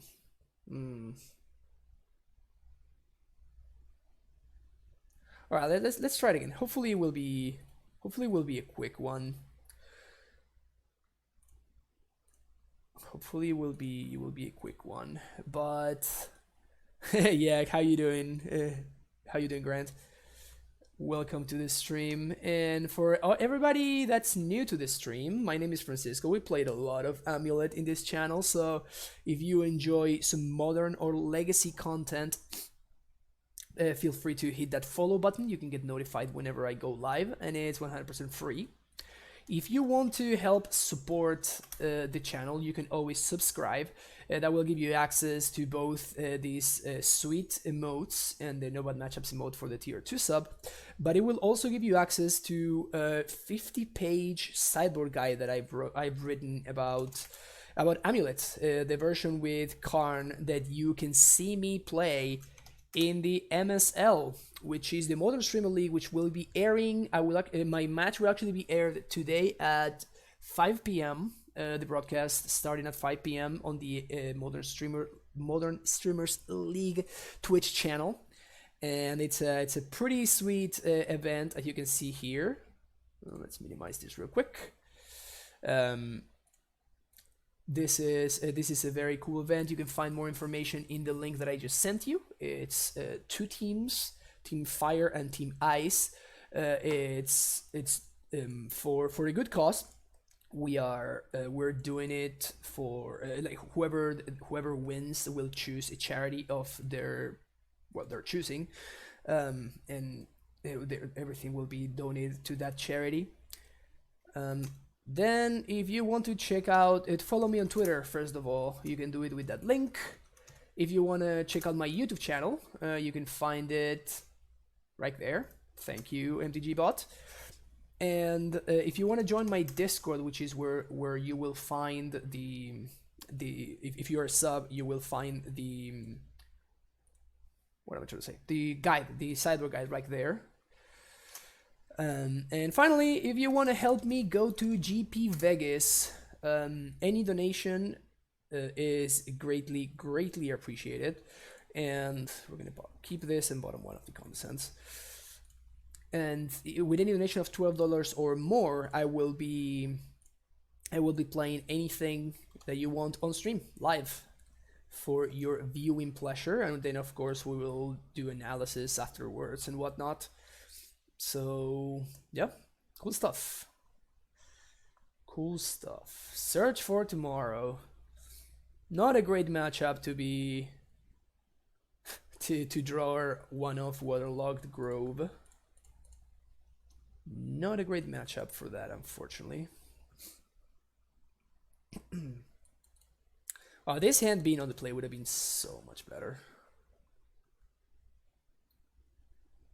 We get to like Condescender Steve or whatever. That would have been sick.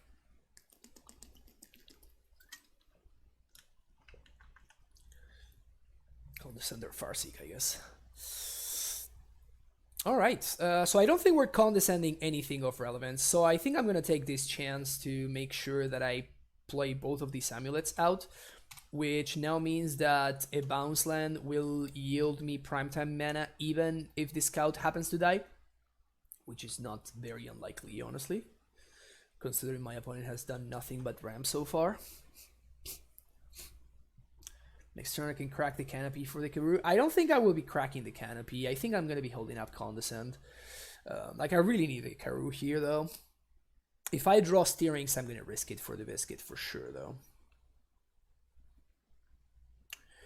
Yeah, as I was saying this... Ooh, okay. Yeah, I mean, I'm risking it.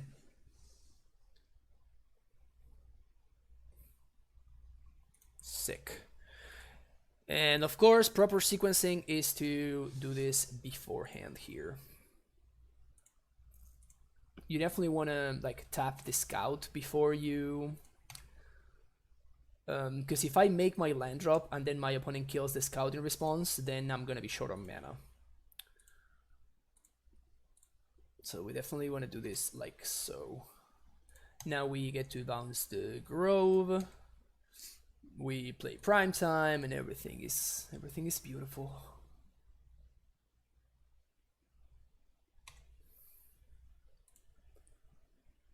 Garrison. I guess I get Vesuva here. Boom, boom, boom, boom. Let's do that one. They're at 16? Huh.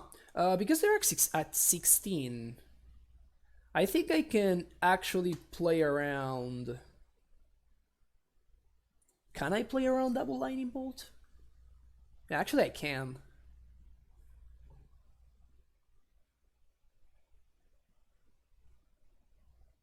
Yeah. Okay, so yeah, so let's play around double lightning bolt.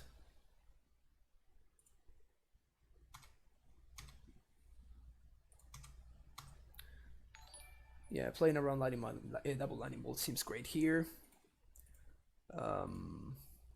Damn, thank you, Grant, so much for the donation. I really appreciate it.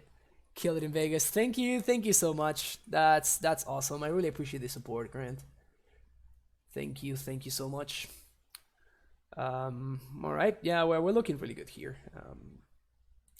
1, 2, 3, boom, boom. Let me know what deck you want to see.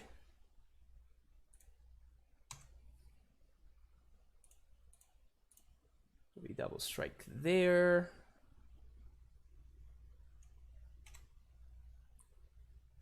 Now we're gonna do this.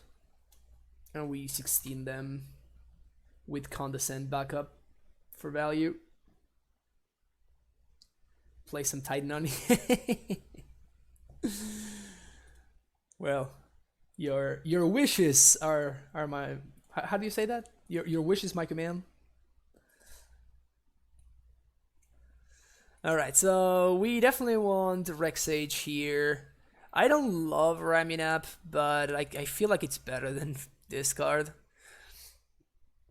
This card for sure. The Ghost Squatter over the Cavernous Souls.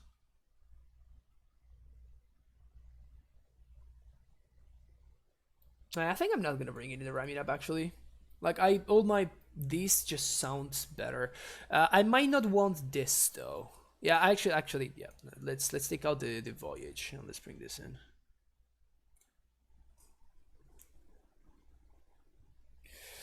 You can place this on the bot. Unfortunately, I cannot snip Rick. I think it's like some kind of like bug that Twitch has. I mean, as you can see, I've shown this on stream a couple of times. It's super weird. I do add com deck and I copy the link and I press enter and it just disappears. You see, I have no idea why that is. I contacted Twitch support earlier today, so hopefully they will give me an answer so I can finally fix that, because it really is annoying. And yeah, we're gonna bring down the excavator there.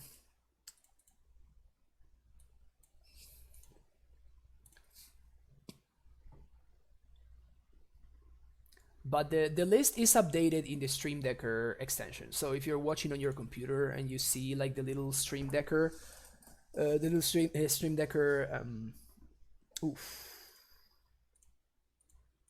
icon on your screen, then you're gonna be able to see the actual list there. All right, we need a bounce land here. Bounce land one time.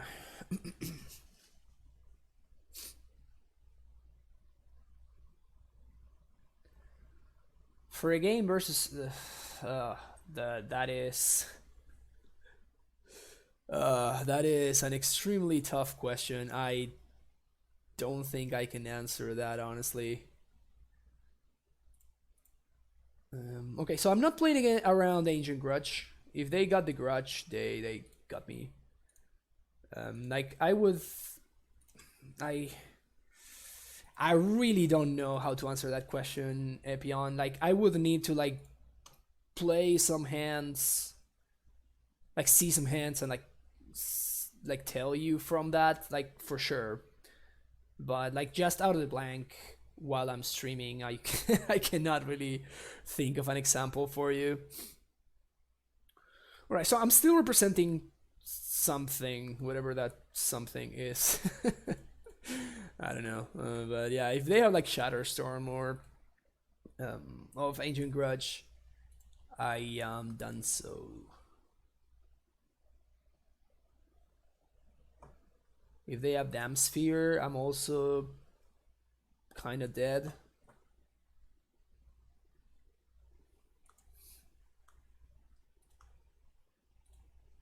The good thing is they haven't seen the Condescend yet, so if we do manage to untap and they just go land go or something, and then next turn they like tap out for a prime time and I get to like Condescend it for one, that would be gas.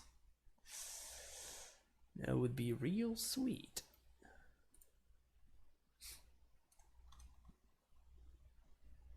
Crumble to dust, my Vesuva. Sure. you got me. I guess they just wanted the info. Well, now they know about the Condescend, so I don't know if they should be bringing in that card against me, honestly. Yeah, we just passed the turn. We just passed the turn because at instant speed, this represents 2 mana instead of just the 1. So because of the double amulet, of course. You got it. Well, do you?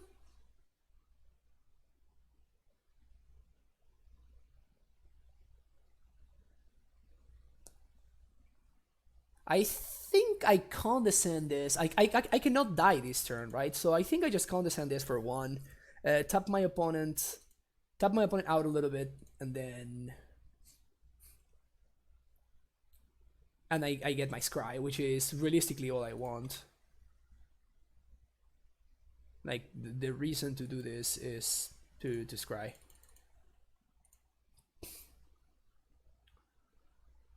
And now they can't like cycle a clue into a bolt to kill my scout, because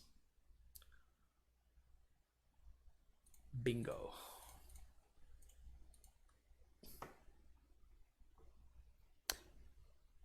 Actually, even if no, if they do kill my scout, I don't get to.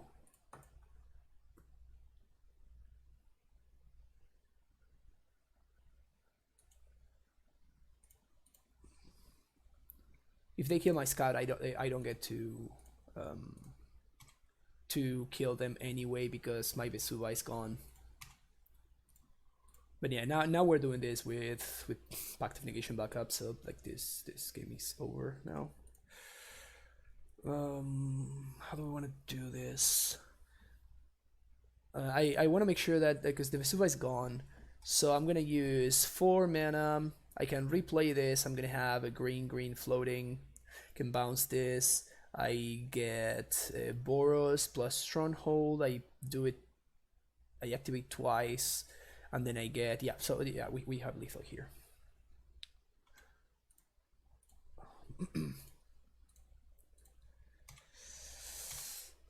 We have a lethal. Boros Garrison, Slayer's Stronghold. And this is something that I always say about Amulet. It's just like I've been playing this deck for like literal years, and to this day I always try to make sure that I slow down. I don't do anything too rushed. I make sure that my lines of play are possible before I even go for them. Because this one is kind of weird, right? Like I need to like go get a gemstone mine in order to facilitate the white mana. Float one and double strike. Game. Want to just go for double Titan? Because this is just better. It's just easier. Like I could. It's just like it literally doesn't matter. My opponent has 1 mana up, and like what if my opponent for whatever reason is playing surgical against us, and in response to my transmute, I get surgical. It's just like there's no reason for me to do that. Like I have more than lethal with what I got going on, so.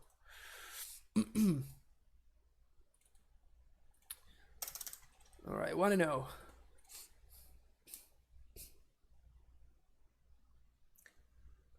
Consider Halimar depths at all. Yeah, I don't think that this deck can afford to play more just only blue sources. Like it's not random that we are playing like black-green lands, black-green, sorry, blue-green lands. Like both, yeah, this hand is pretty good. Both green and blue mana are extremely important. And in fact, every non-green land that you play in your deck needs to be like absurdly good for you.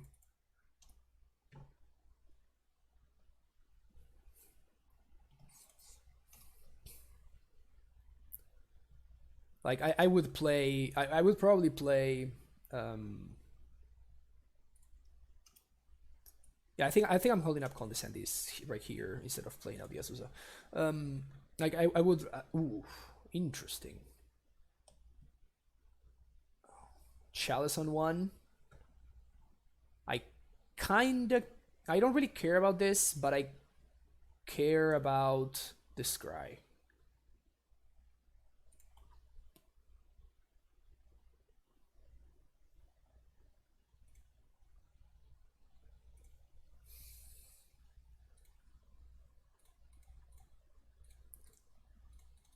All right. He's the real blue Tron, yeah.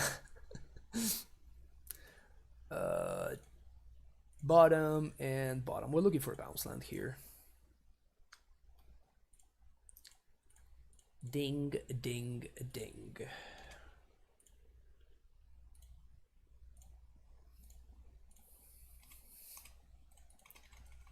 Let's get that clock going, you know what I'm saying? Let's get that clock going. Ah. Sure. This is actually very relevant now that I think about it. Like we're out of basics. Fortunately, we're fine, but prime time. Bounce, replay. Boom. Tularia Simic, very straightforward. Swing. And now my opponent needs to deal with the prime time, which is not very easy for blue Tron to deal with, especially with only a single Tron piece. One important thing though is Ghost Quarters in the sideboard, so we're not gonna be able to break up Tron if my opponent gets there. We also cannot transmute for Blue Pact. Wow, this is kind of brutal actually. Not being able to transmute for Blue Pact, it's kind of massive.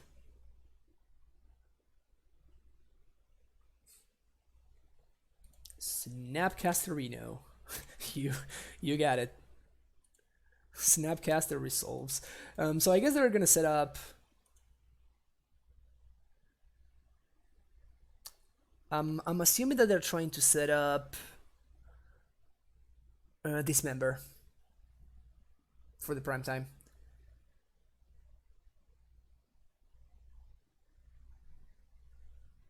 So let's do this.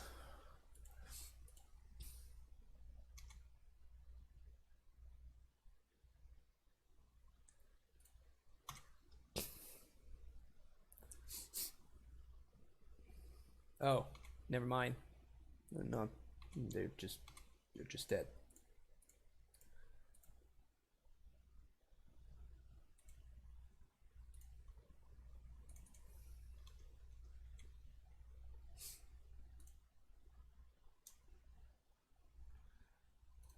Boom.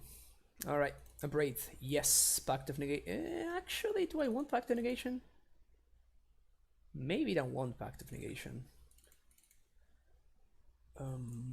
Same with Spell Pierce. I guess I do want Pact of Negation. It's just like Chalice is the card that's making me hesitate a little bit. Radiant Fountain out. Colony Garden out. 2 Caverns, yes please.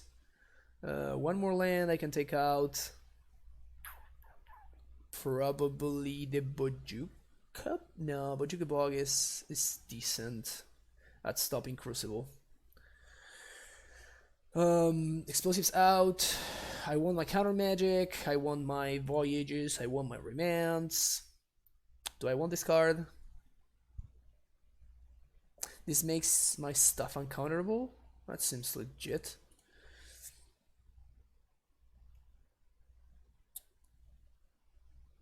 I want my blue sources though. Like I really want my blue sources. So I guess it's gonna be Bojuka Bog. Just for lack of better alternatives. Maybe it should be Sunhome actually.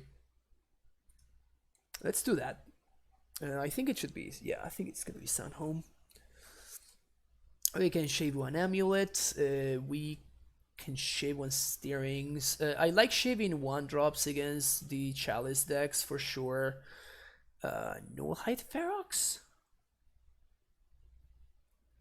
Both sanctuaries. I'm valuing my blue sources very highly. Like we have a lot of blue spells in this matchup. And we even need like double blue for Pact of Negation. Ferox in. I can see that. Maybe take out 1 Scout. And 1 Pact. Again, Chalice. This is our best card in the matchup. Alright, let's give this a shot. Let's see what happens. Sunhome is only good against Worm Coil.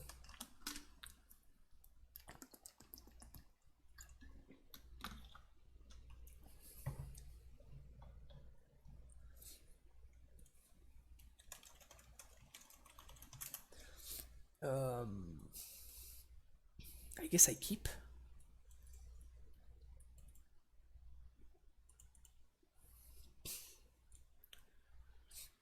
It's not the best. It's not the best draw I've ever seen, but it has a ton of potential.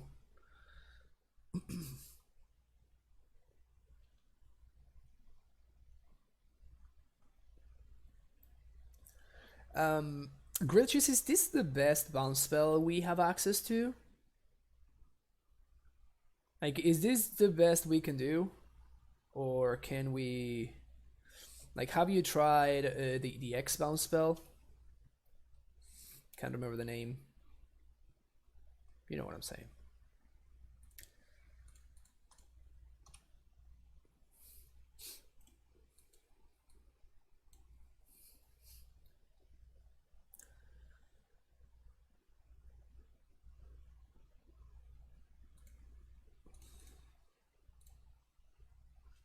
Playing Amulet because this plays around both Remand and Condescend. Repeal. Yeah. Cyclonic Rift. That one's interesting. What's up, Praetorian? How you doing? Blast Zone. Well, we're gonna kind of have to go squatter that one, huh?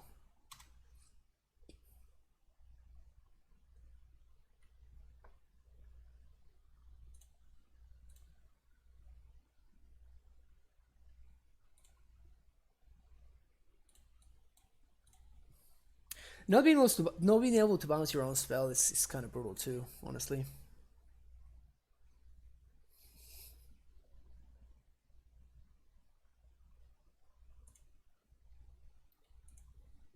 Okay, last zone down. Now we're gonna move to second main phase.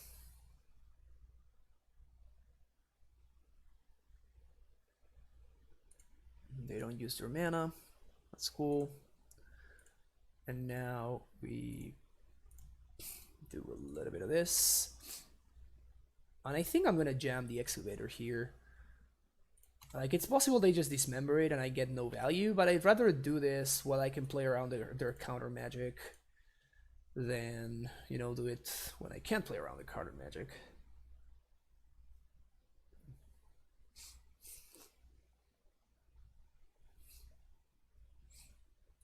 Thirst for knowledge.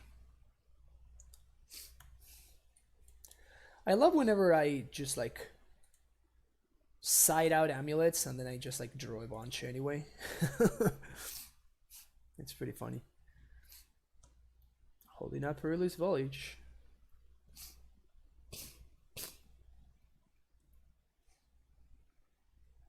Cyclonic Rift. Alright.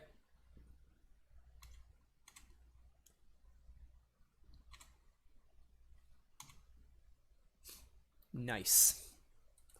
Alright. I guess we're gonna hold this one up now. Yeah, the mana advantage that the amulets are giving me right now, it's pretty huge. That one sucks. That one actually sucks for us.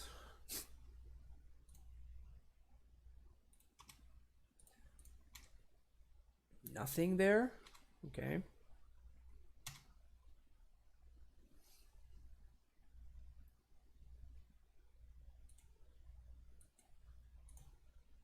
Play another one of these. And bounce some mana. Gonna replay this, bro. Probably gonna remand here. That's fine. Just pass the turn. Holding up.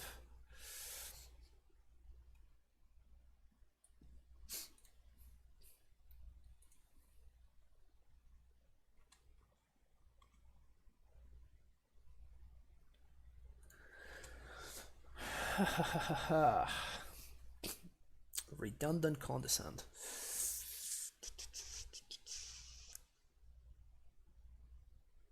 So I can make the same play I just made. I don't like that that plays directly into...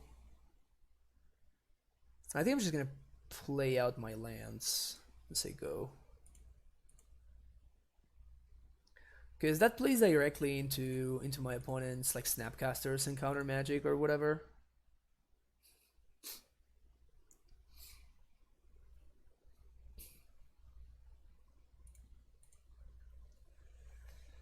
I think I'm okay with this waiting game.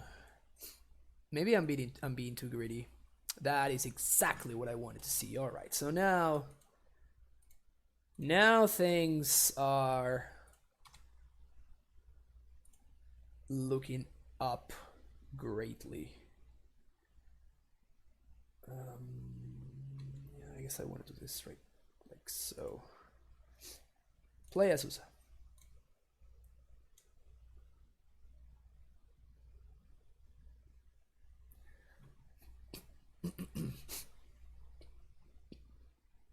Snappy. I think I'm gonna net the Snapcaster Resolve for sure. And then I'm going to counter the Remand. In fact, do I counter the Remand? So... 1, 2, 3.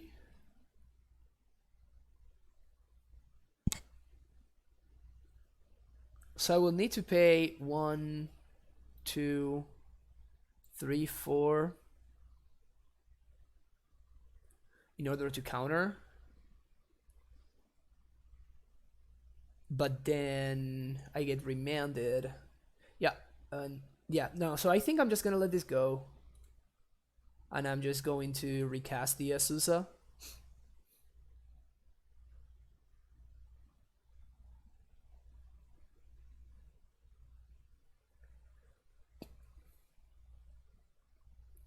X equals 2. So basically what I'm asking here is, do I want to give my opponent this cry too?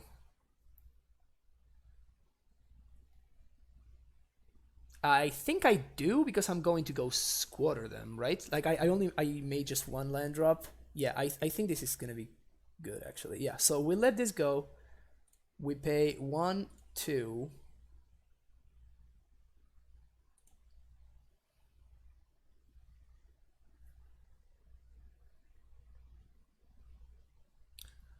They put two to the bottom.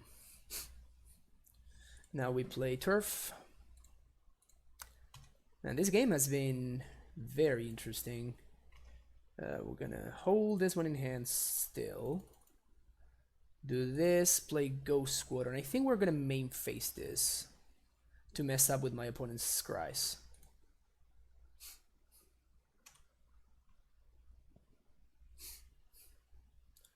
Yeah, I could have condescended for 1, but there's no need. Like, I think I want to hold up the condescends actually. Wow, that was that was so clutch. All right, Supreme Will, getting a little impulse right there, and we're just gonna start the classic GQ lock over there. Keep them off mana. Like, they need to kill either the Azusa or the Excavator here. Oh, they don't. Sick. This is great.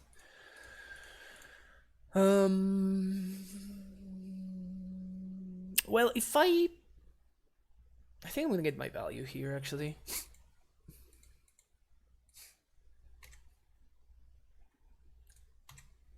Do a little bit of this, a little bit of that. Actually, let's do this. That seems better. We transmute T-West for a Summoner's Pact. We're going to voyage this. Yeah, I know. This forces the issue.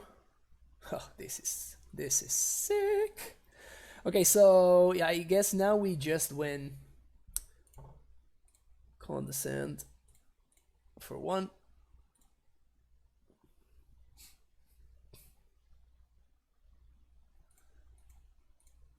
The only bad part is we're missing on some scry value here.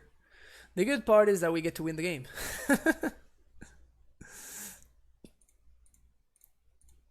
Alright, so that happens. Now we do this. We get Primeval Titan. Play this one out. That Azusa draw was so huge. Play this again. Bounce. Yeah, they just concede. Alright, sweet.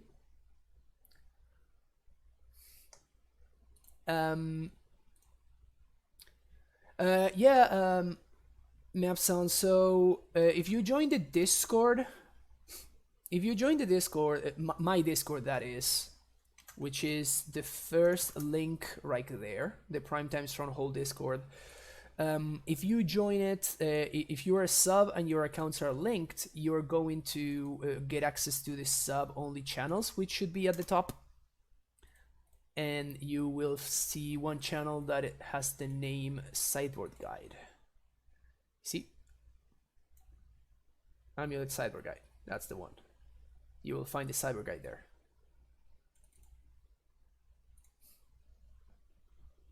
Who's the big mana counterspell deck now? I know, right?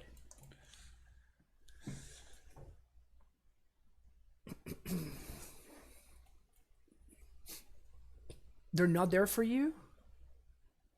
That is super weird. Are you in the Primetime Stronghold Discord? Or the other one? We're gonna keep this here. This is kind of sweet.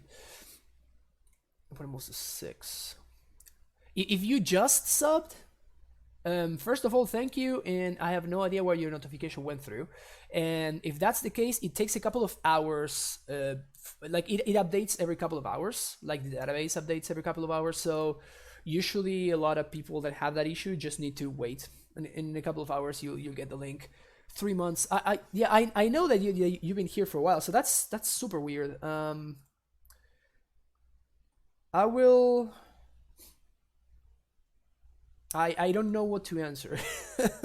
I will make sure I will make a note right here, and I will send you a link to the sideboard guide anyway, so you have access to it. I will send you a link through here, through Twitch, that is. So I'll make sure that you get it, but it sucks that it doesn't work the way it's supposed to work, you know. Yeah, this card is not good in this matchup. This has to be the matchup where Condescend is at its worst, actually. I mean, I think I wanna try to get some value out of this, so I'm just going to pass.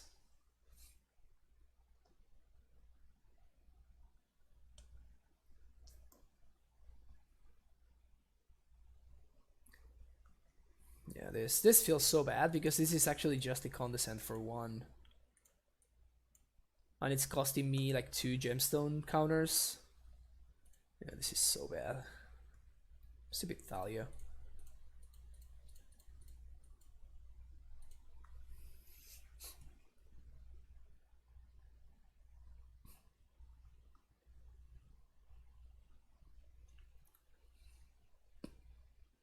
Actually, I should have condescended for 0. Like, the damage is not gonna matter.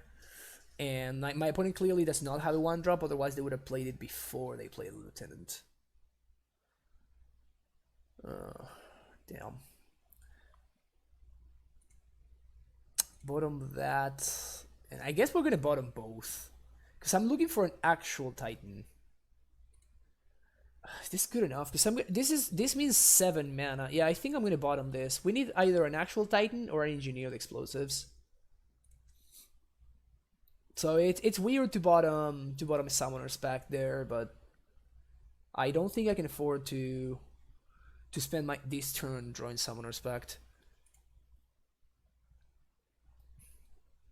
Skill game.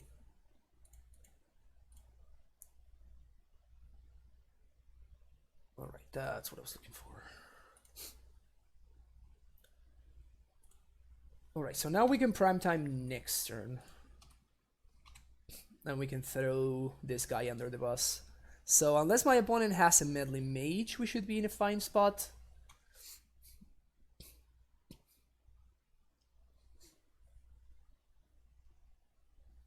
But yeah, don't worry about it, Michael. I make sure that you get this sideboard guide. Don't have meddling mage. Don't have meddling mage. 4, 5, 6, 7, 8.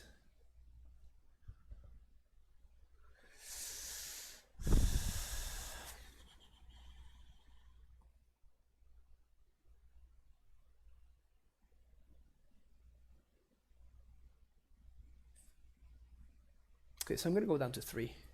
This might be a little bit greedy because now I'm dead to Mantis Rider.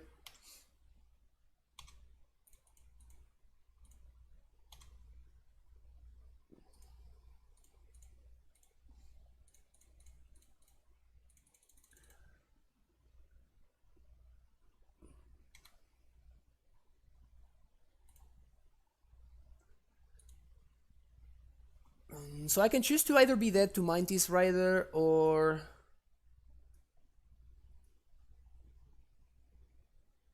Okay, so I am going to just go for Kalni Fountain. So I should have probably chomped last turn then. Actually, I should have traded last turn.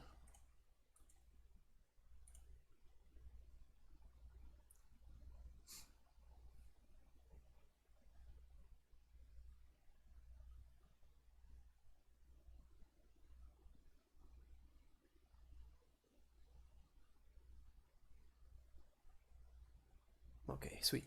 Yeah, the fact that this deck is on Bugler now, it's so much better for us as the Amulet players.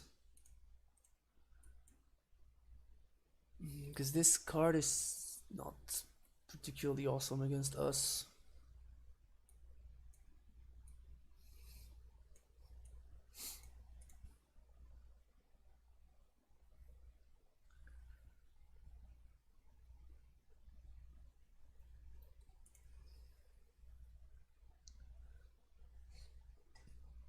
So he can't attack. That's a sweet draw.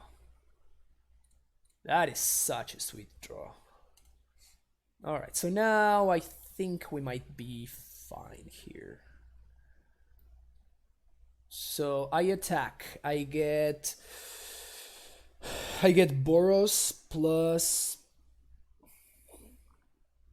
something else. Probably this Boros plus Bounce Land. Let's do that. So Boros plus Simic, that is.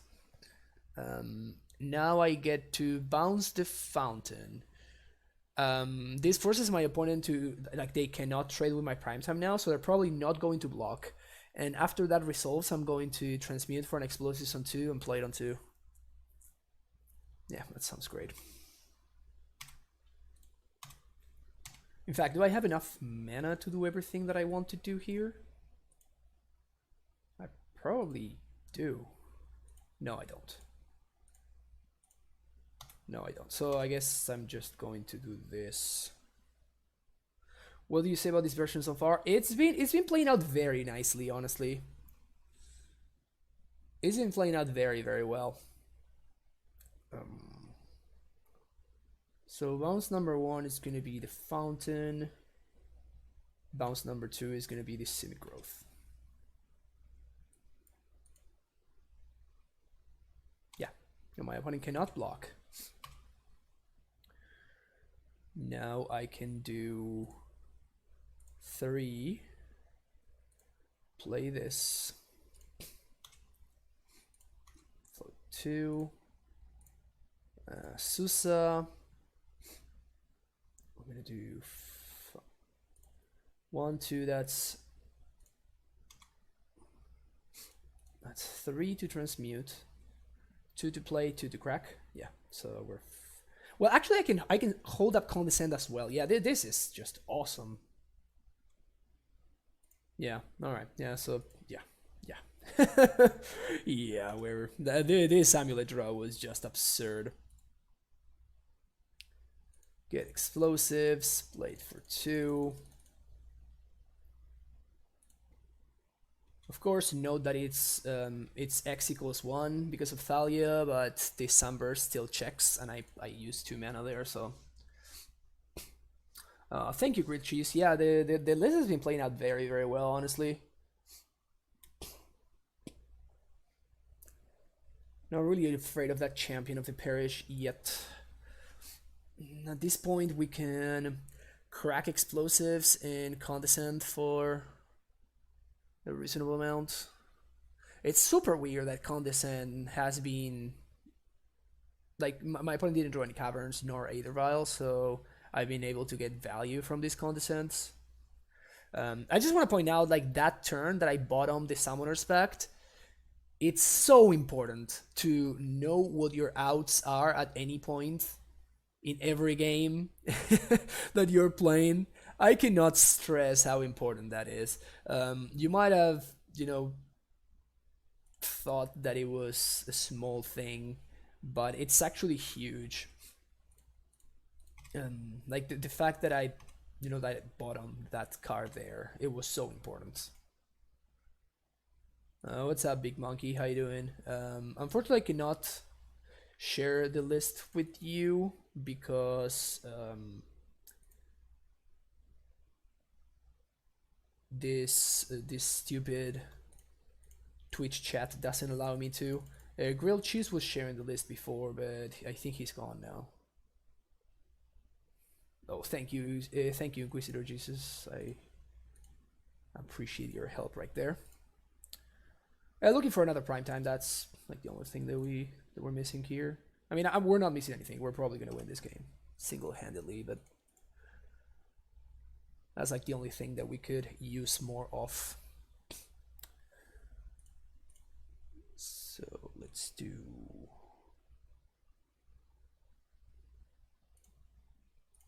Let's do this here.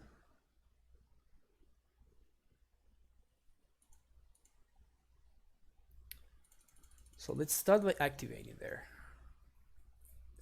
Because that way we're gonna get to do this. And we're gonna be able to like bounce and replay the garrison. So we have it untapped. So now we can go get...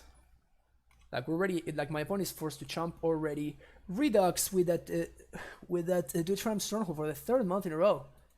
Thank you so much. Thank you for the continued support. Welcome back. So now we still holding a bounce in hand. And now this is a 7/7, so now I can attack and I can get Tolaria. Yeah, this is just great for us. I get a Tolaria Stronghold, and then my opponent cannot even trade with this prime time.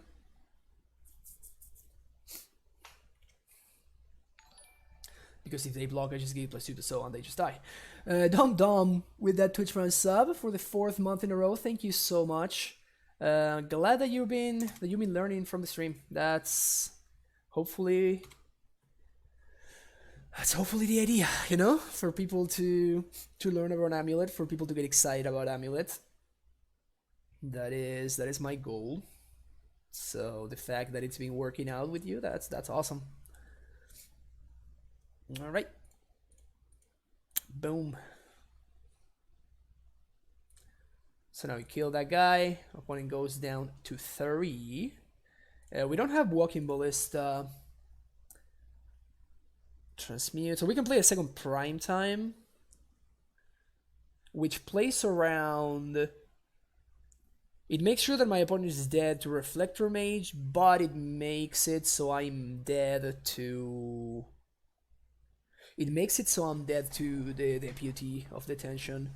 I don't think these lists play Deputy main deck. Oh, I guess I can just transmute for Pact of Negation, so never mind. Yeah, my opponent just concedes.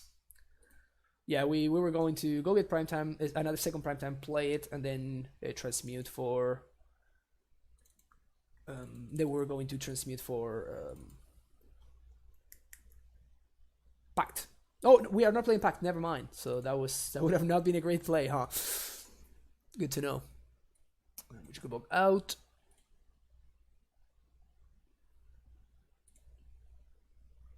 Condescends. Oh, Remand. I think Remand might be worse than Condescend, honestly. I want the Voyages. I actually kind of want this over the other one, over the Condescend.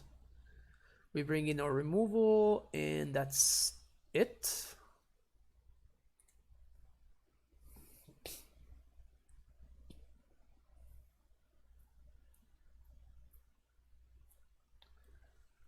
No, Burden 1, because we got the Stronghold on the attack step.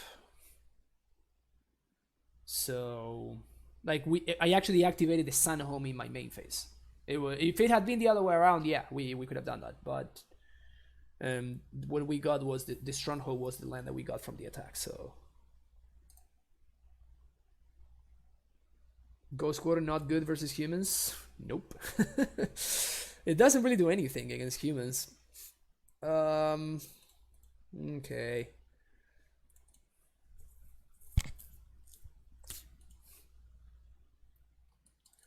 I'm basically hoping for no freebooter. Freebooter would be pretty bad for us here.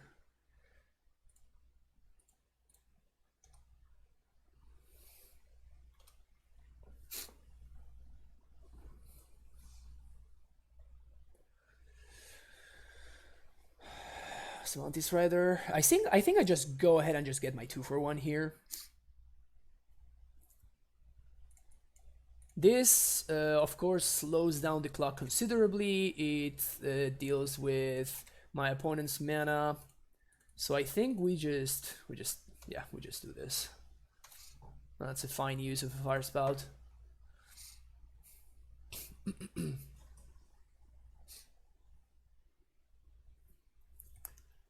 I brought in the Sage, right? Yeah, Sage is in. Cool. Steerings into what? Second Amulet? Sure.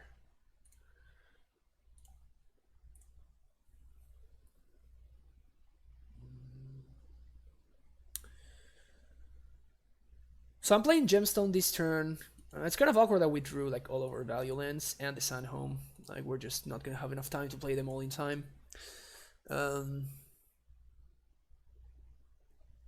But now if we draw another blue source, we can transmute these to our west.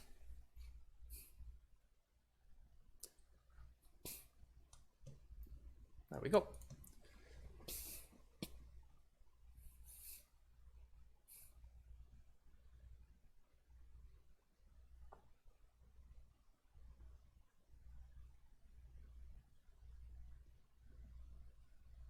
Oh, I see what you're saying, Burden One. I don't know how our colored mana situation was there. I don't know if we had like 3 times red white. But if we did, then yeah, we could have done that.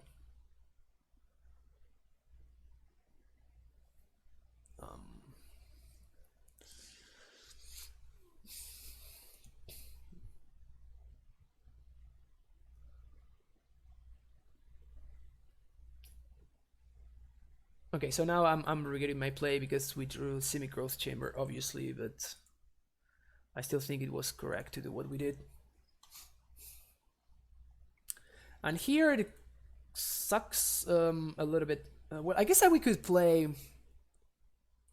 We could transmute for Ballista actually here, and play a Ballista for 2. I kind of like that. I kind of like that because it plays around. Walking Ballista. It plays around Meddling Mage and it plays around a draw step freebooter. I'll definitely ping in this right here.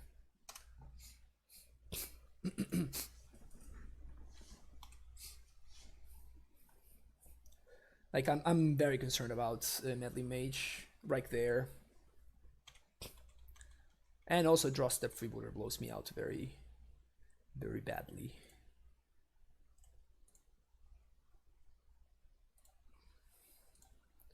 Now we're just going to do the Ballista thing.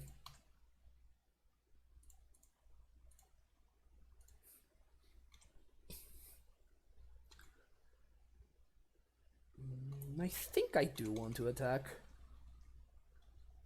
Maybe this is just not worth it. I should just like play it safe and hold it back to block. Okay. My opponent is not having a good time over there, unfortunately for them.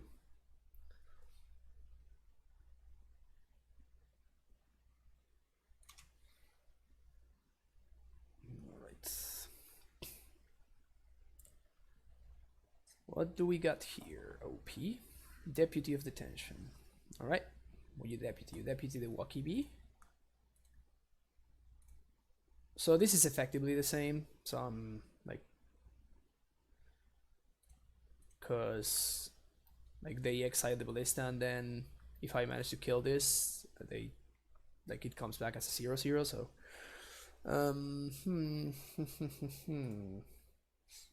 again, same reasoning. Now it actually works. So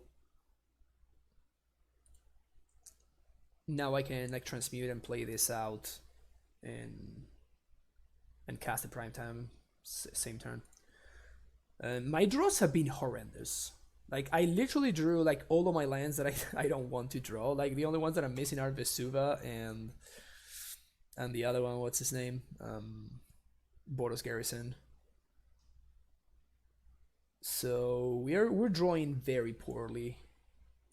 But fortunately, like that fire spout was actually pretty key. If my opponent had access to this Noble Hierarch, would have been in a fair amount of trouble. In fact, I am strongly considering just explosives on 1. In fact, I think I'm gonna do it. I think I'm gonna explosives on 1. I'm gonna like blow up 2 of my own amulets and play an Nullhide Ferox. But it's just like this Elder Vial is all that my opponent has going on. Can I play both on the same turn? 1, 2, 3. Yeah, easily. Yeah, I think I'm gonna do it. Am I crazy for wanting to do this? Because it feels like if my opponent like gets their mana like messed up with, they even cycle the canopy, which I'm not sure it's correct to do when they are so low on resources.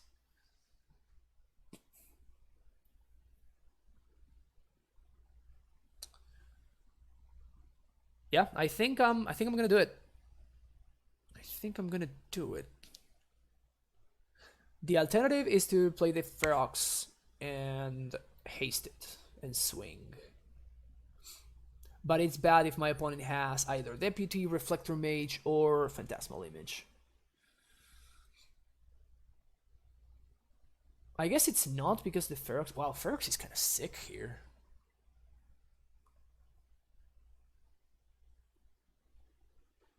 Yeah, alright, I'm gonna do it.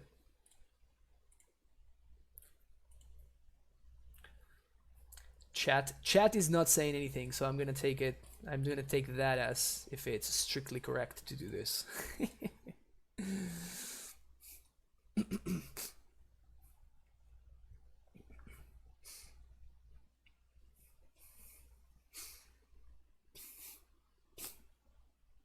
Can't target the Ferox with image.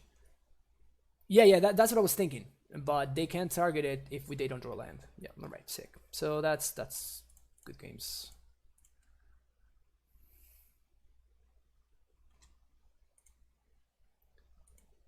West. Actually, I should have gotten Boros Garrison there. Maybe. 6, yeah.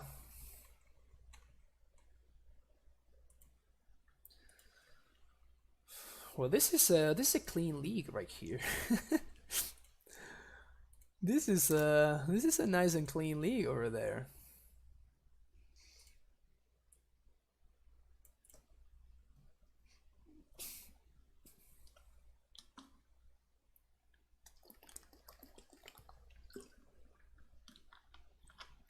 Always stay hydrated. Ooh, 1 more hour and the MSL is gonna start. Hopefully we manage to like sneak in both of the remaining games. But if we don't, it's just fine. Yeah, we're for sure raiding the MSL if they get started. Faux show.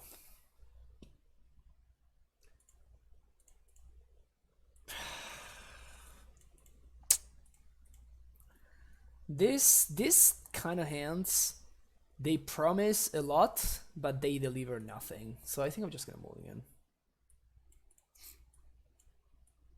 I'm gonna keep this crappy hand.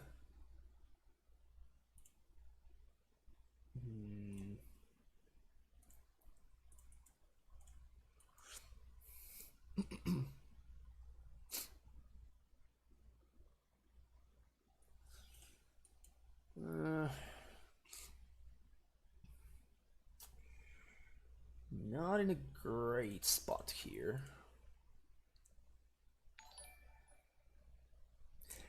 Aaron, for the damn 10 months, man.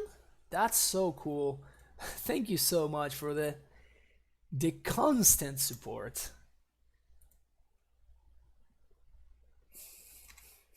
Thank you so much, Aaron. Really appreciate it. So this is when we put on our defeated face and we're like, damn, we're so getting got here. Friedmania, thank you for the follow. Appreciate it. Ooh, second TD. Alright, things are getting rough. Now we're gonna bounce one, because I want this cry. Like I really need an amulet or something like that. I guess this one counts. So we're gonna put this on. Do I want the Titan?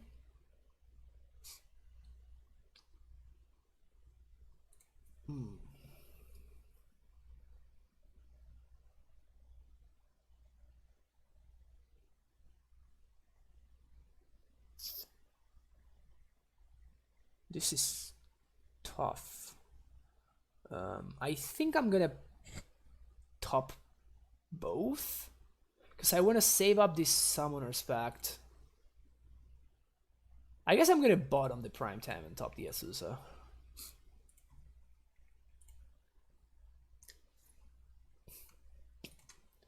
Back to the red version for the Shimmeland Classic this weekend. In Worcester went 1-3-1, which was partially my fault, but last night went 3-0-1 with Eddie in round 4. Yeah, I think that it's in a fine spot right now. The red splash, that is. So I want to do this because maybe I should have. Yeah, maybe I should have topped the Prime Time. Maybe this was just a mistake. I'm just playing scared. Because I kind of want to, like... Oh, my opponent's just playing into explosives.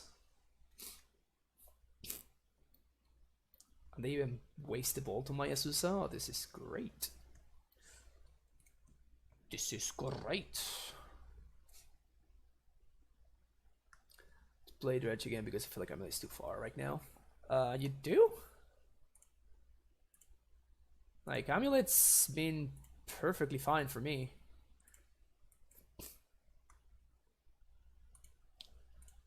Oh, we're 1 minute short. I messed this up so bad. I should have stared first.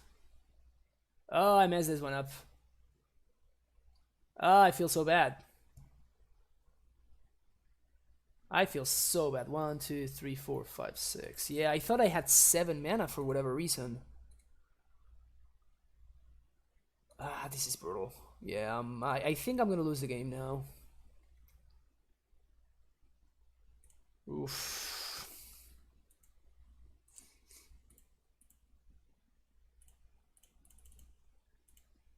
Wow, that feels really bad. Like I really messed it up. Really messed it up.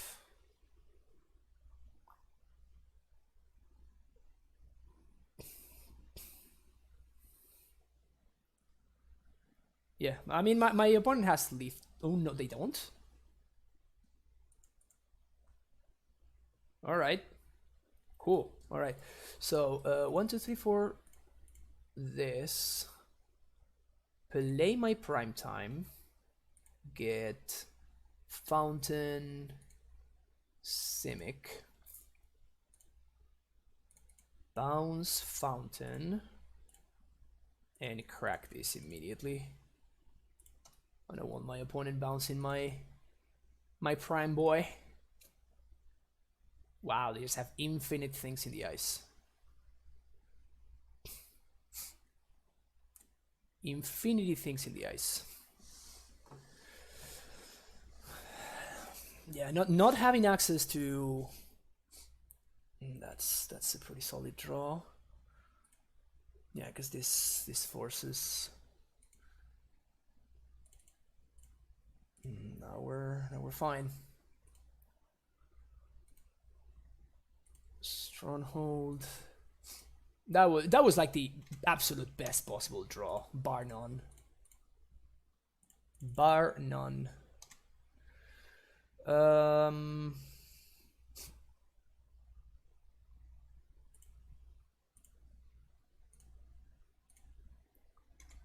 Let's do a little bit of this and bounce the fountain, whatever. This is forcing a chump here. Even a chump is not enough, actually. Never mind. Sun home. This.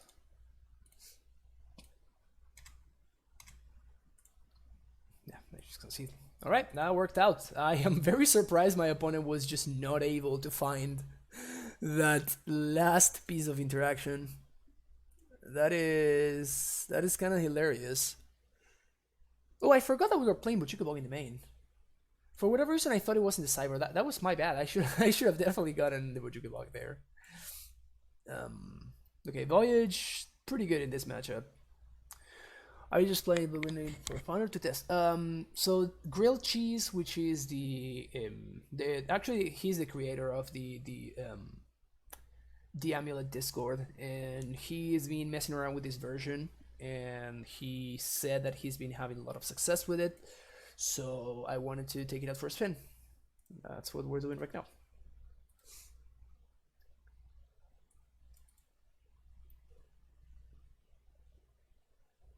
Yeah, remand is not great. Hornet Queen, yes please. 3 pacts. I want to take out 1 land, which is probably gonna be Botanical Sanctum. And one more cut. What condescend?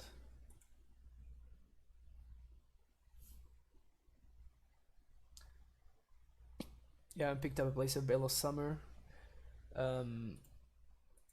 Yeah, I mean, we brought it in like multiple times and we never got to cast it. And the only time that we drew it, we ended up discarding it to Liliana. This hand is kind of close. I'm not happy about this keep. And I think I'm gonna bottom the Colony Garden because this is a land that is very important for us for it to be in the deck. Sweet draw.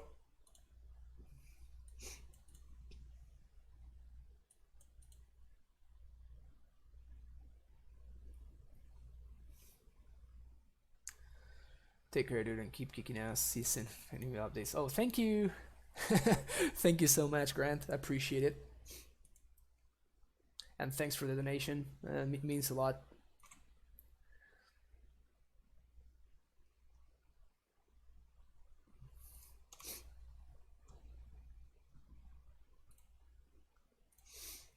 Steerings for Amulet. T-West was also a consideration there, but I don't think I can mess around with that here.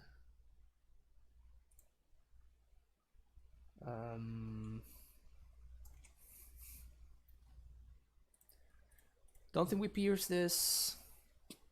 I think we pierce this one.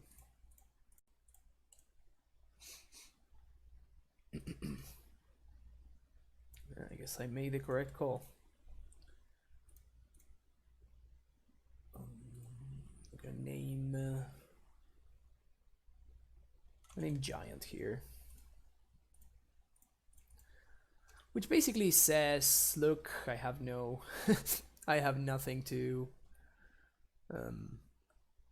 bluff here, but it's whatever, it's fine. When is your next free streaming day so I can hit you up with elemental amulets? We can do it next week for sure. We can do it next week for sure. Probably Monday if you want to, Jesus. So let me know. Let me know if you'd want to do it. So here we just got Phoenixed. It's not. There wasn't much that we could have done there. Like my opponent got to draw their second Faithless Looting. It's just, it's what happens. Anything I want to change being on the play? I don't think so.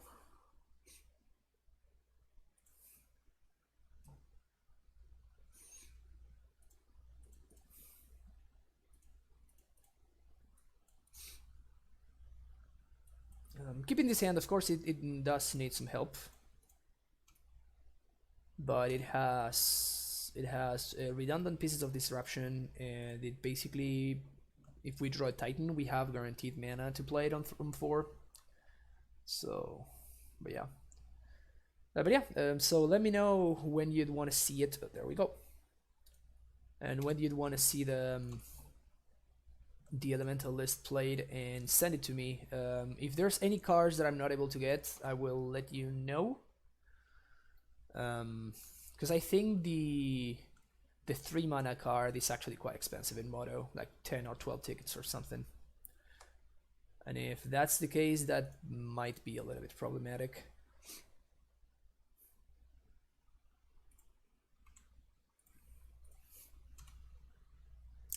Really wish I had a Botanical Sanctum there.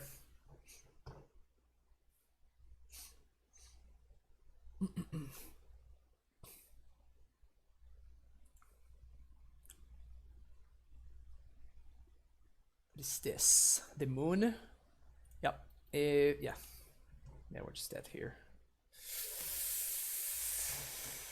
Ugh.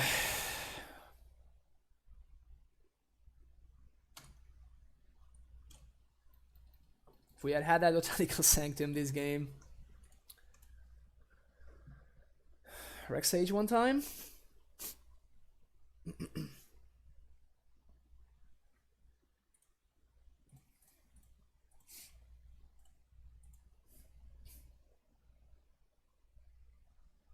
I don't think this is a good card against Phoenix, but yeah, I mean, I took out the Condescend. I don't think these cards are very good either, so I think it's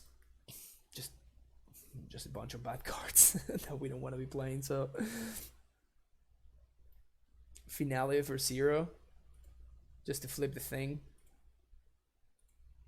I mean, that works. I can't beat that, really.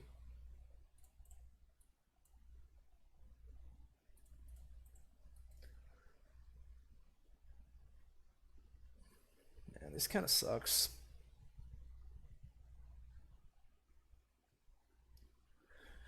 This kind of sucks. I don't think there's anything I could have done differently, though. Oof, yeah, I'm definitely taking this chomp here.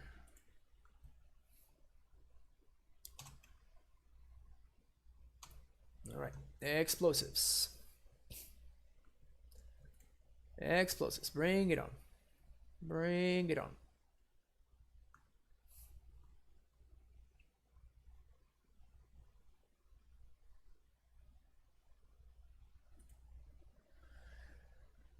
I think we may face do this. Like, I need to top deck exactly explosives into potentially Rex Sage. And them to not flip this thing in the ice this turn, of course. No, the 3-mana one, the Omnath. Oh, just third looting. Alright.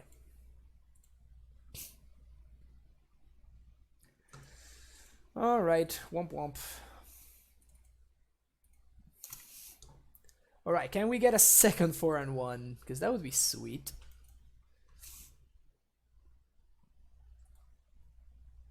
That would be sweet. Still overall a very good showing for this deck.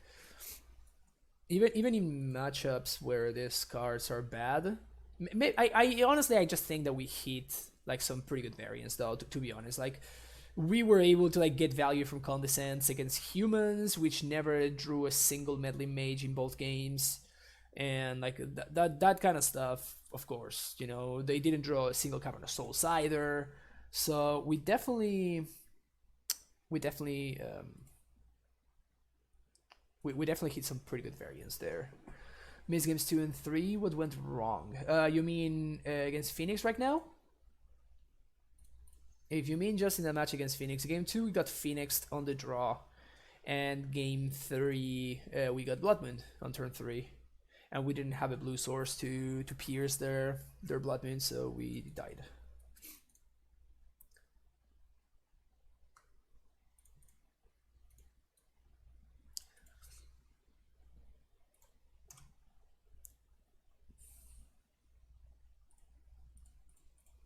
Teehee. This is a funny card to draw in the face of Etherwell. Where's my opponent playing? Like, Norfolk? No.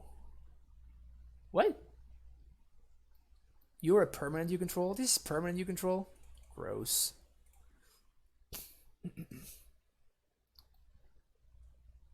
Turn of spell ability and opponent controls. Counter the spell abilities counter base 1. I do it though, right?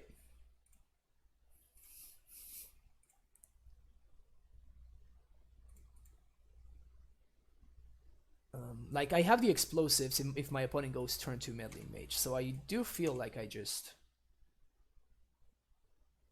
bounce the vial.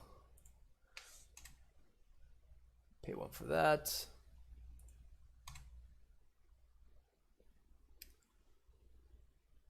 They do have a 1-drop. That beats. Oh, spirits. Wow, I haven't played against spirits in so long. I forgot that they played Ethervile.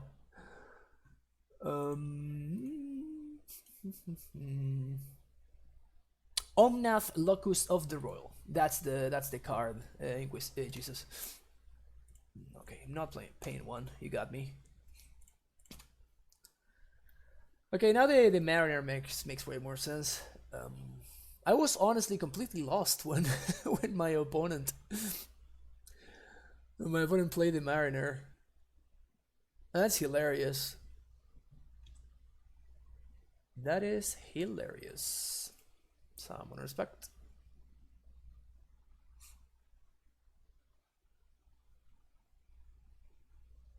Prime time. Do this first.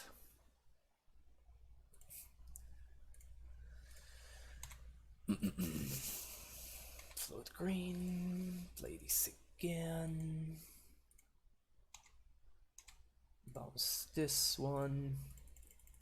Play Primeval Titan. You don't have Remand. You don't have it.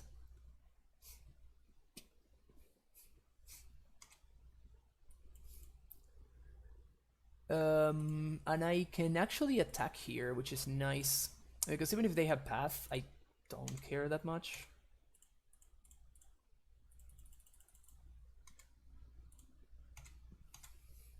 Swing, they don't have Path. Cool. Now the question here is this an I think this is gonna be an no, it's not. There's no way.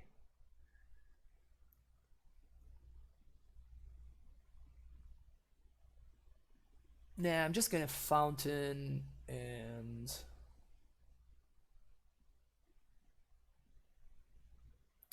Fountain Simic sounds good. I could also play Explosives on 2 right now. The reason I'm not is I don't really care about this card, so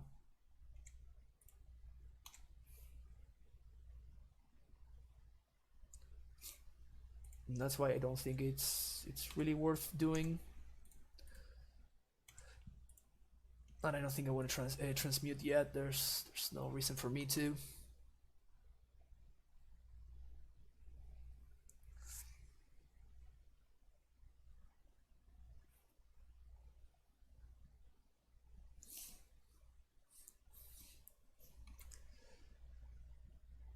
Effector Mage. Oh, Deputy. Alright. They don't have mana for... they don't have mana for Queller, so I can just like safely do my thing here. Yes. So we're gonna play this. For 3. Bounce. Explosives for 3. Do this. Crack. Get back my prime time. So now we can get gemstone. We activate Stronghold, we bounce the Stronghold, replay the Stronghold. Oh, we just double strike, that's easier. Yeah, let's just do that instead. That sounds better.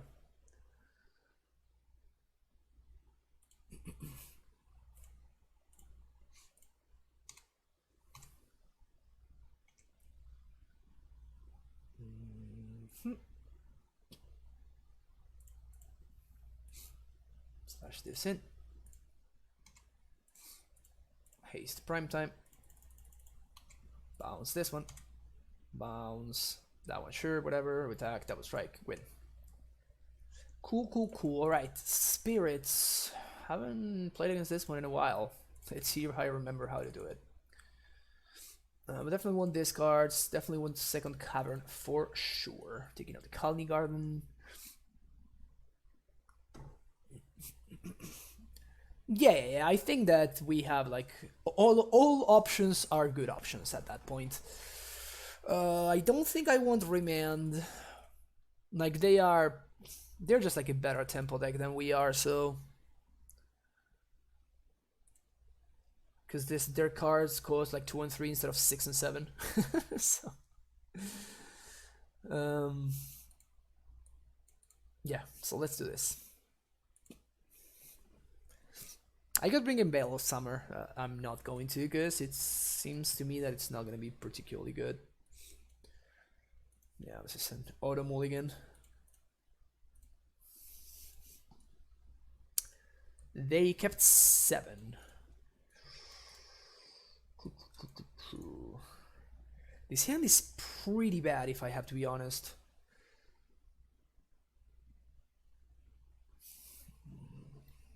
I guess I'm gonna keep anyway. Bottom the pact. Like if we find Botanical Sanctum on a forest or something like that, that changes immediately though.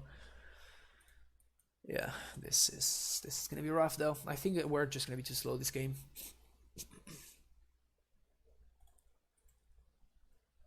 Yep. Definitely gonna be too slow this game. Definitely gonna be too slow this game.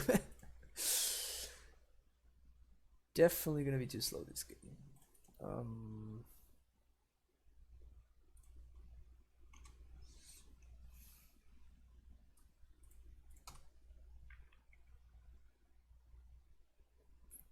Yeah, I knew this hand was gonna be risky. It basically played out in the worst possible way. It just played out in the worst possible way, so it sucks. Yeah, okay, we just can concede and move on to the third game. We just played we drew every single one of our tap lands. That sucks. I don't think I want to change anything. I'm just gonna mulligan better. I'm just going to mulligan better, and it's gonna be great. You just wait. Just wait and see.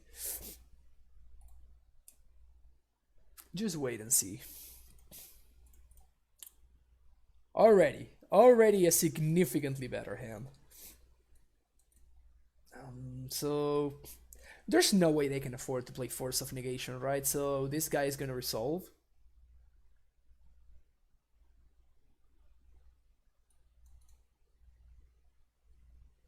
It's still kind of crazy to me that we need to think of this now in Modern.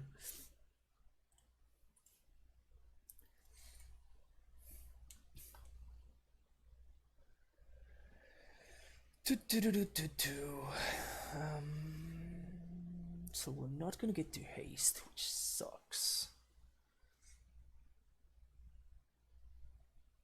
Oxidize. Is my opponent playing Oxidize? That would be spicy. Bounce. Play this guy. Pass the turn. Actually, I could have gone for a Susa there. Actually. Huh. I wonder. Okay, we're in a pretty good spot now. We're in a very good spot now. Opponent stepped out. Nothing to worry about. What I'm trying to see here is whether I want to just play my dude or play Asusa first. Because if I play Asusa first, I'm gonna end the turn with much better mana situation. The problem is that puts me in a tough spot if my opponent does have access to the what's his name, and also now this means that this summoner spell can represent the Hornet Queen next turn. So I think I'm just going to just play my prime time and not do anything else. So we're just gonna do this and this. We're definitely hasting because we are free to. So Vesuva and Stronghold. Vesuva copy this. Yeah, I think we are. I think we just got this. And now I just want to develop my mana, so just gonna be doing some of this and this other thing and this little thingy. Yeah, T-West bounce seems pretty good.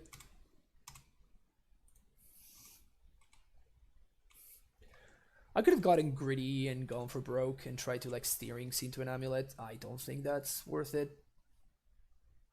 Cavern of Souls is a fine pickup here. Alright, go. Turn 3 Primeval Titan on the play. Go. I guess that's why we are calling this a tempo deck, right? It's because we get to play 6 mana cards on turn 3. That makes sense. That makes sense. Classic tempo deck playing 6 mana cards. I mean, we're basically playing vintage, right? Playing Amulet is playing vintage in modern. I think that's the way I see it.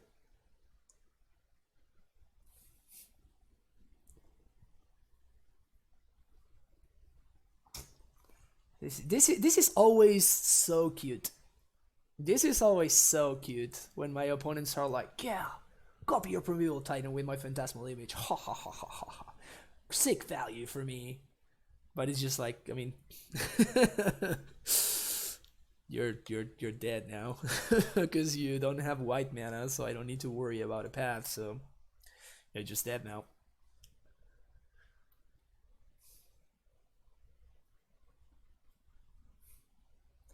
Usually for this kind of decks, it's more often for them to like copy their own like Supreme Phantom or whatever than it is to copy my Primetime. Alright, so let's do this nice and quick.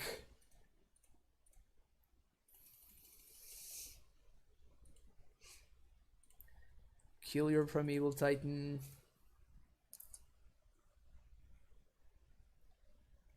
I'm just going to like show them that I have the kill. See if they will scoop and save me time. But yeah, we did get there for 1. That's very cool. That's very cool. I'm excited about this version of the deck. Yeah, that's still lethal, my friend. That's still lethal. Yeah, there we go. Alright, sweet. That was cool. Back to back 4-1s with this version of the deck. It definitely played out way better and way smoother than I was expecting. There's no doubt there. As far as potential changes, I feel like there's a lot to be explored here. Let's think about this stuff that went wrong, basically. A couple of the games were me just mulliganing bad. Not much there. The other was like the nuts from Dredge, which it's cool because we learned something. We learned that from now on, if Dredge is playing ley lines in their deck, we probably want to bring in the one of Rex Sage when sideboarding. Especially because the matchup is so positive that having like a bad card in the deck, it's probably not going to hurt us as much. So that is something very important. What's up, Jose? Thank you so much for the tier 1 sub. Welcome back to the Primetime Stronghold. Thank you for the support. Just needs a Chandra in the sideboard. Why? I think that Chandra in the sideboard is just people wanting to. That's like the cute syndrome. Like Chandra fixes nothing for us. Like it fixes literally nothing. You want to make your deck better against blue-white? This is what you need to do. That's it. It's not that complicated. You don't need to be playing a card that it's just not very good otherwise. But yeah, this version definitely played out considerably better than I was expecting. Again, so the sacrifices that we're making are changes in the mana base, of course. And from my Karn list, we're taking out the whole Karn package. If you're playing Highbind, you're taking out the whole Highbind package. And you're playing... and you were also putting the Pact of Negation in the sideboard. and we're taking out one of the summoners pacts. Those are our trade-offs. From my card list, we're taking out the cards, we're taking out the ballista to the sideboard, second explosives, and we're taking out the coalition relic as well. So those are the concessions that we're making. But yeah, I mean, it definitely was fun. Definitely was fun. Against Phoenix, I don't think there was much that we could have done. We just didn't draw our blue sources when we needed to, and we got by Blood Moon, which, I mean, if you're playing Amulet at this point, you're probably just used to getting got by Blood Moon, so there's nothing new there. So yeah, Aaron, I mean, that's pretty much how it works out, right? If you really want to like tackle your blue-white matchup, this is the best thing that you can do, and like I don't think it's like getting cute with Chandra or anything like that. What do you think about One the Way in the deck? I don't like it at all. It puts stuff in the graveyard, and that's something that people don't like. People are really when this card got spoiled earlier, I was like, whoa, this card could be great in Amulet or whatever. And I'm like, guys, read the card. It says put lands in the graveyard. If you're casting this on turn 2 and you're like putting it in the graveyard, like your Slayer Stronghold or like something like that, it's so bad. Same thing with like everybody playing main deck Surgical in like their control decks and Phoenix decks, and you just like you name land and then you bin one of your Titans and they Surgical it. Of course, it's gonna have situations where you name land and you just draw 3 and it's gonna be like, whoa, sick card, man, and then you go to discard and you discard the extra lands that you drew. So yeah, it's I don't think it's very good. I think that this is just better. Condescend has been reasonable. Condescend has been it really needs some work. Like the fact that you can condescend stuff even to like tap out your opponent, or you can condescend something just to get this scry value. Like we scried like the win to the bottom so many times on stream today, at least 3 or 4 times. I like condescend and just like maybe got some value, maybe I didn't, but then I just cried the win to the top and I just won the game immediately. So I don't know. Is it possible to do a hybrid of this list and a more classical one? Maybe it is possible. It's questionable. The thing is that this list really like forces your way. It really forces your arm towards blue mana. So you probably cannot afford to like play the Ghost Quarter or play the extra basics in the deck. So that is kind of the issue, and the reason that we can afford to play one less pact is because we're playing so much scrying, right? We're playing so much scrying and actual card draw in Remand. But like if you wanted to like add a second explosives maybe in place of one of these cards, but then again, then you're in a situation where you could like draw a card that scries, you would end up playing Pact. One thing that I want to point out is that we did not play against Burn or any kind of aggro deck like that. We only play against graveyard aggro decks, and we are way better at handling graveyard aggro decks because of Bojuki Bog, as everybody is very well aware of. That is a big deal. We did not play against any like straightforward aggro decks. We only played against humans. That's the only straight up aggro deck that we played against. And even against human, we got extremely lucky. My opponent never saw a Medley Mage, and they like we even got to like condescend stuff, which shouldn't happen because of like 4 Cavern of Souls and 4 Aether Vials. So we even got value out of our terrible cards. So I don't think that's a very representing game, which is something to be aware of course. But yeah, it definitely looked reasonable, and it played out considerably better than I was originally expecting. Still very much not sold on this card. We're gonna see how it goes. I would kind of want to fit an extra Abrade and maybe even a Dismember in this list. So that's this is like the card that I have my eye on and that I might be cutting. As far as Spell Pierce and Pact of Negation in the sideboard, I do like having access to the Pact of Negation because of the classic play pattern of play Primetime and like Tolerate West Simic, Transmute for Pact of Negation to protect it. So I do I do understand like the need to put it in the sideboard instead of the main, but I do think that it's good to have access to the one-off, even if it's in the sideboard. Now, Spell Pierce instead of Negate, that's a whole other thing. I think that one of those is the way to go. Maybe Swan Song, but eh. I think probably Pierce is the correct one to play. Cavern plus Villa Summer now just will push the decks through control counter magic and also discard spells and trophies. Yeah, but like we had the experience against John today, and like I had Veil of Summer in my hand, and like my opponent, like I was not able to. I have an ETB tapped land on turn one, so I was not able to counter their Thoughtseize. So they played around the Thoughtseize for the rest of the game, and then I ended up just like discarding it to Liliana. So it's just like it's so situational, right? And even it's just like worst case scenario, you can cycle it, I guess. But like my opponent was like plussing Liliana before doing anything else, so I wasn't really able to cycle it. So I am not like sold on this card. I'm down to like giving it a shot, like 1-2 more leagues, because I like want to draw it and actually see how it plays out. But the only time that we saw it, it wasn't good. It was bad. Against John, that is.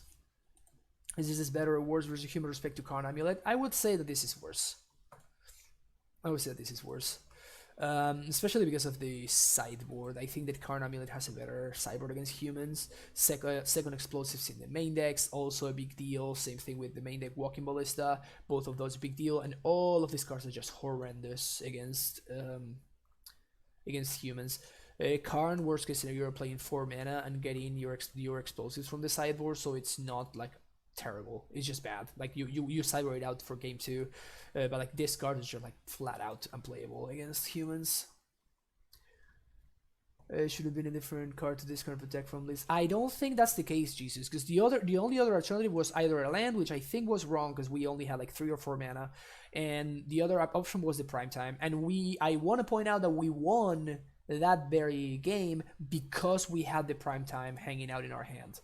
And if my opponent, instead of ulting the Lily, now that they know there's no threat, if they, instead of ulting the Lily, they just plus the Lily, then we end up discarding the Veil of Summer anyway, because that was the last card in our hand. So I think it was definitely correct to discard the Veil of Summer when we did. I think that was the right play. Because if my opponent, like, they knew about it, right? So if they know about it, they're just not going to ult Lily into my Veil of Summer, so they just keep plussing, and we keep discarding cards, and eventually this is going to be the last card in our hand, and we're going to die. So I don't think that it was correct to discard the prime time, which was the only other alternative there. Because it just creates, basically, my opponent knowing about the Veil of Summer, it creates the same like Bailoff effect, but in the opposite way, if that makes sense. So my opponent knows not to ult the Lily, instead of if I have Bailoff, when my opponent knows not to plus the Lily. And so that's the whole debrief about both leagues. They were definitely sweet, so I can see myself playing more of these in the future. That's definitely a consideration. Yeah, you're welcome, grilled cheese. No, Such, we're actually going to go over to the MSL. The MSL is about to start in 10 minutes, and I want to check that out. For those of you unaware, I definitely encourage you to click on that link over there. The MSL is a league, just like other leagues, like the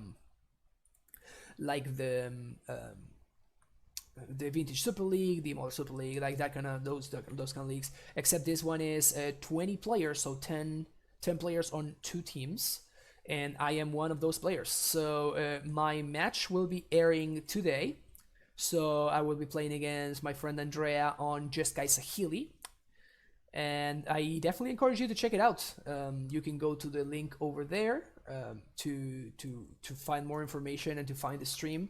And the stream is going live in 10 minutes. So that's why we're cutting it right here. And I think they're not live yet, so I'm not gonna be able to rate them, unfortunately. Yeah, no, they're not live yet, so I guess they're gonna go live in actual 10 minutes. But yeah, thanks everybody for. Is it live or pre-recorded? So it's gonna be live for you. I know how it goes, because yeah, it is pre-recorded. Otherwise, it was a logistical nightmare basically, because we have players from all over the world. There's Sodek from Austria, who is like basically the best Dredge player in the world right now, and he is one of the streamers. There's a bunch of streamers for the East and the West Coast. There's and there's just a lot of people. It's 20 people. It's a logistical nightmare to have like so many people just like be able to stream live at those times. So it's pre-recorded matches, but Sodek, that's his name, Redux. He's a streamer. Oh, is he from Poland? No, Canister is from Poland. I'm pretty sure Sodek is from Austria. But yeah, so it's gonna be it's pre-recorded with live commentary, if that makes sense. So that is the MSL. So I recommend you check it out, and I will definitely be checking it out in 10 minutes when they go live. I wanted to thank everybody for hanging out today. Today's stream was awesome. Thank you for the subs. Thank you to Grant for the donation. Very, very appreciated. For all of you that are new to the stream, this is Modern and Legacy channel. So if that's something that interests you, you can hit that follow button. You can get notified when I go live for free. If you want to subscribe, you can get access to these 3 sweet emotes, as well as my exclusive cyber guide. I wrote a 50-page cyber guide for Amulet. Amulet is this deck. So this version of Amulet, I went real deep. I went really, really deep. So it's very cool. I keep updating this cyber guide every couple of months or so, because it really takes a long time, but it is a very good read, and I make that give access to that exclusively to my Twitch subscribers. If you want to follow me on Twitter, you can find me at fpavloshmtg. If you want to check out my YouTube channel where I upload every single one of my streams, you can go to my YouTube channel on that link over there. And finally, if you want to donate to the stream and help me go to GP Las Vegas later this year in, I think it's next month. Yeah, I think it's next month actually. If I'm able to hit my goal that you see down there on stream, I'm gonna be able to go to GP Vegas, and just as some extra value with any donation of $12 or more, you can I will be playing your list live on stream versus Dredge with Karn. Will you get Cage or Crypt? That's extremely situational, Redux. It depends 100% on what the matchup is looking like. Like for example, Crypt is better against Hogaak, obviously, if they have it in hand. Cage is better overall against Dredge, but Thomas Crypt is better overall against the bridge deck, the Vengefine deck. So against Dredge, if I have the 5 mana, which a very common play pattern against Dredge is you tap out, you on turn 4 you just tap 4 and you minus for Crypt and you play it and you crack it. But if you have 5, I think I would go for Cage if I had to. But yeah, you almost ready? Oh, I was born ready, my friend. I was born ready. Finally, Discord. If you are a Twitch sub, in my Discord, make sure that you link your Discord, the Primetime Stronghold Discord, that is. Make sure you link your Discord to your Twitch, and that way you can get access to the sub-only channels where you will find the cyber guide that I was talking about earlier. And the second link that you see over there is the Amulet Discord, which has been going on for a while. It's a great resource. Both of them are a great resource. So if you have any questions, feel free to reach me through Discord for sure. Finally, who's streaming? All right, Nassif is streaming. I love me some Nassif. I feel like I always... It must be because Nassif has like a very similar stream schedule than mine, so I feel like I always end up rating him. But it's fine. I love me some Yellow Hat. But yeah, thanks everybody for hanging out today, and I will be back next Monday, so I will see you then. Stay tuned on Twitter and stuff to see what I'm going to be playing, and have an amazing rest of your week. Bye bye, and see you with the MSL in a couple of minutes. Bye bye.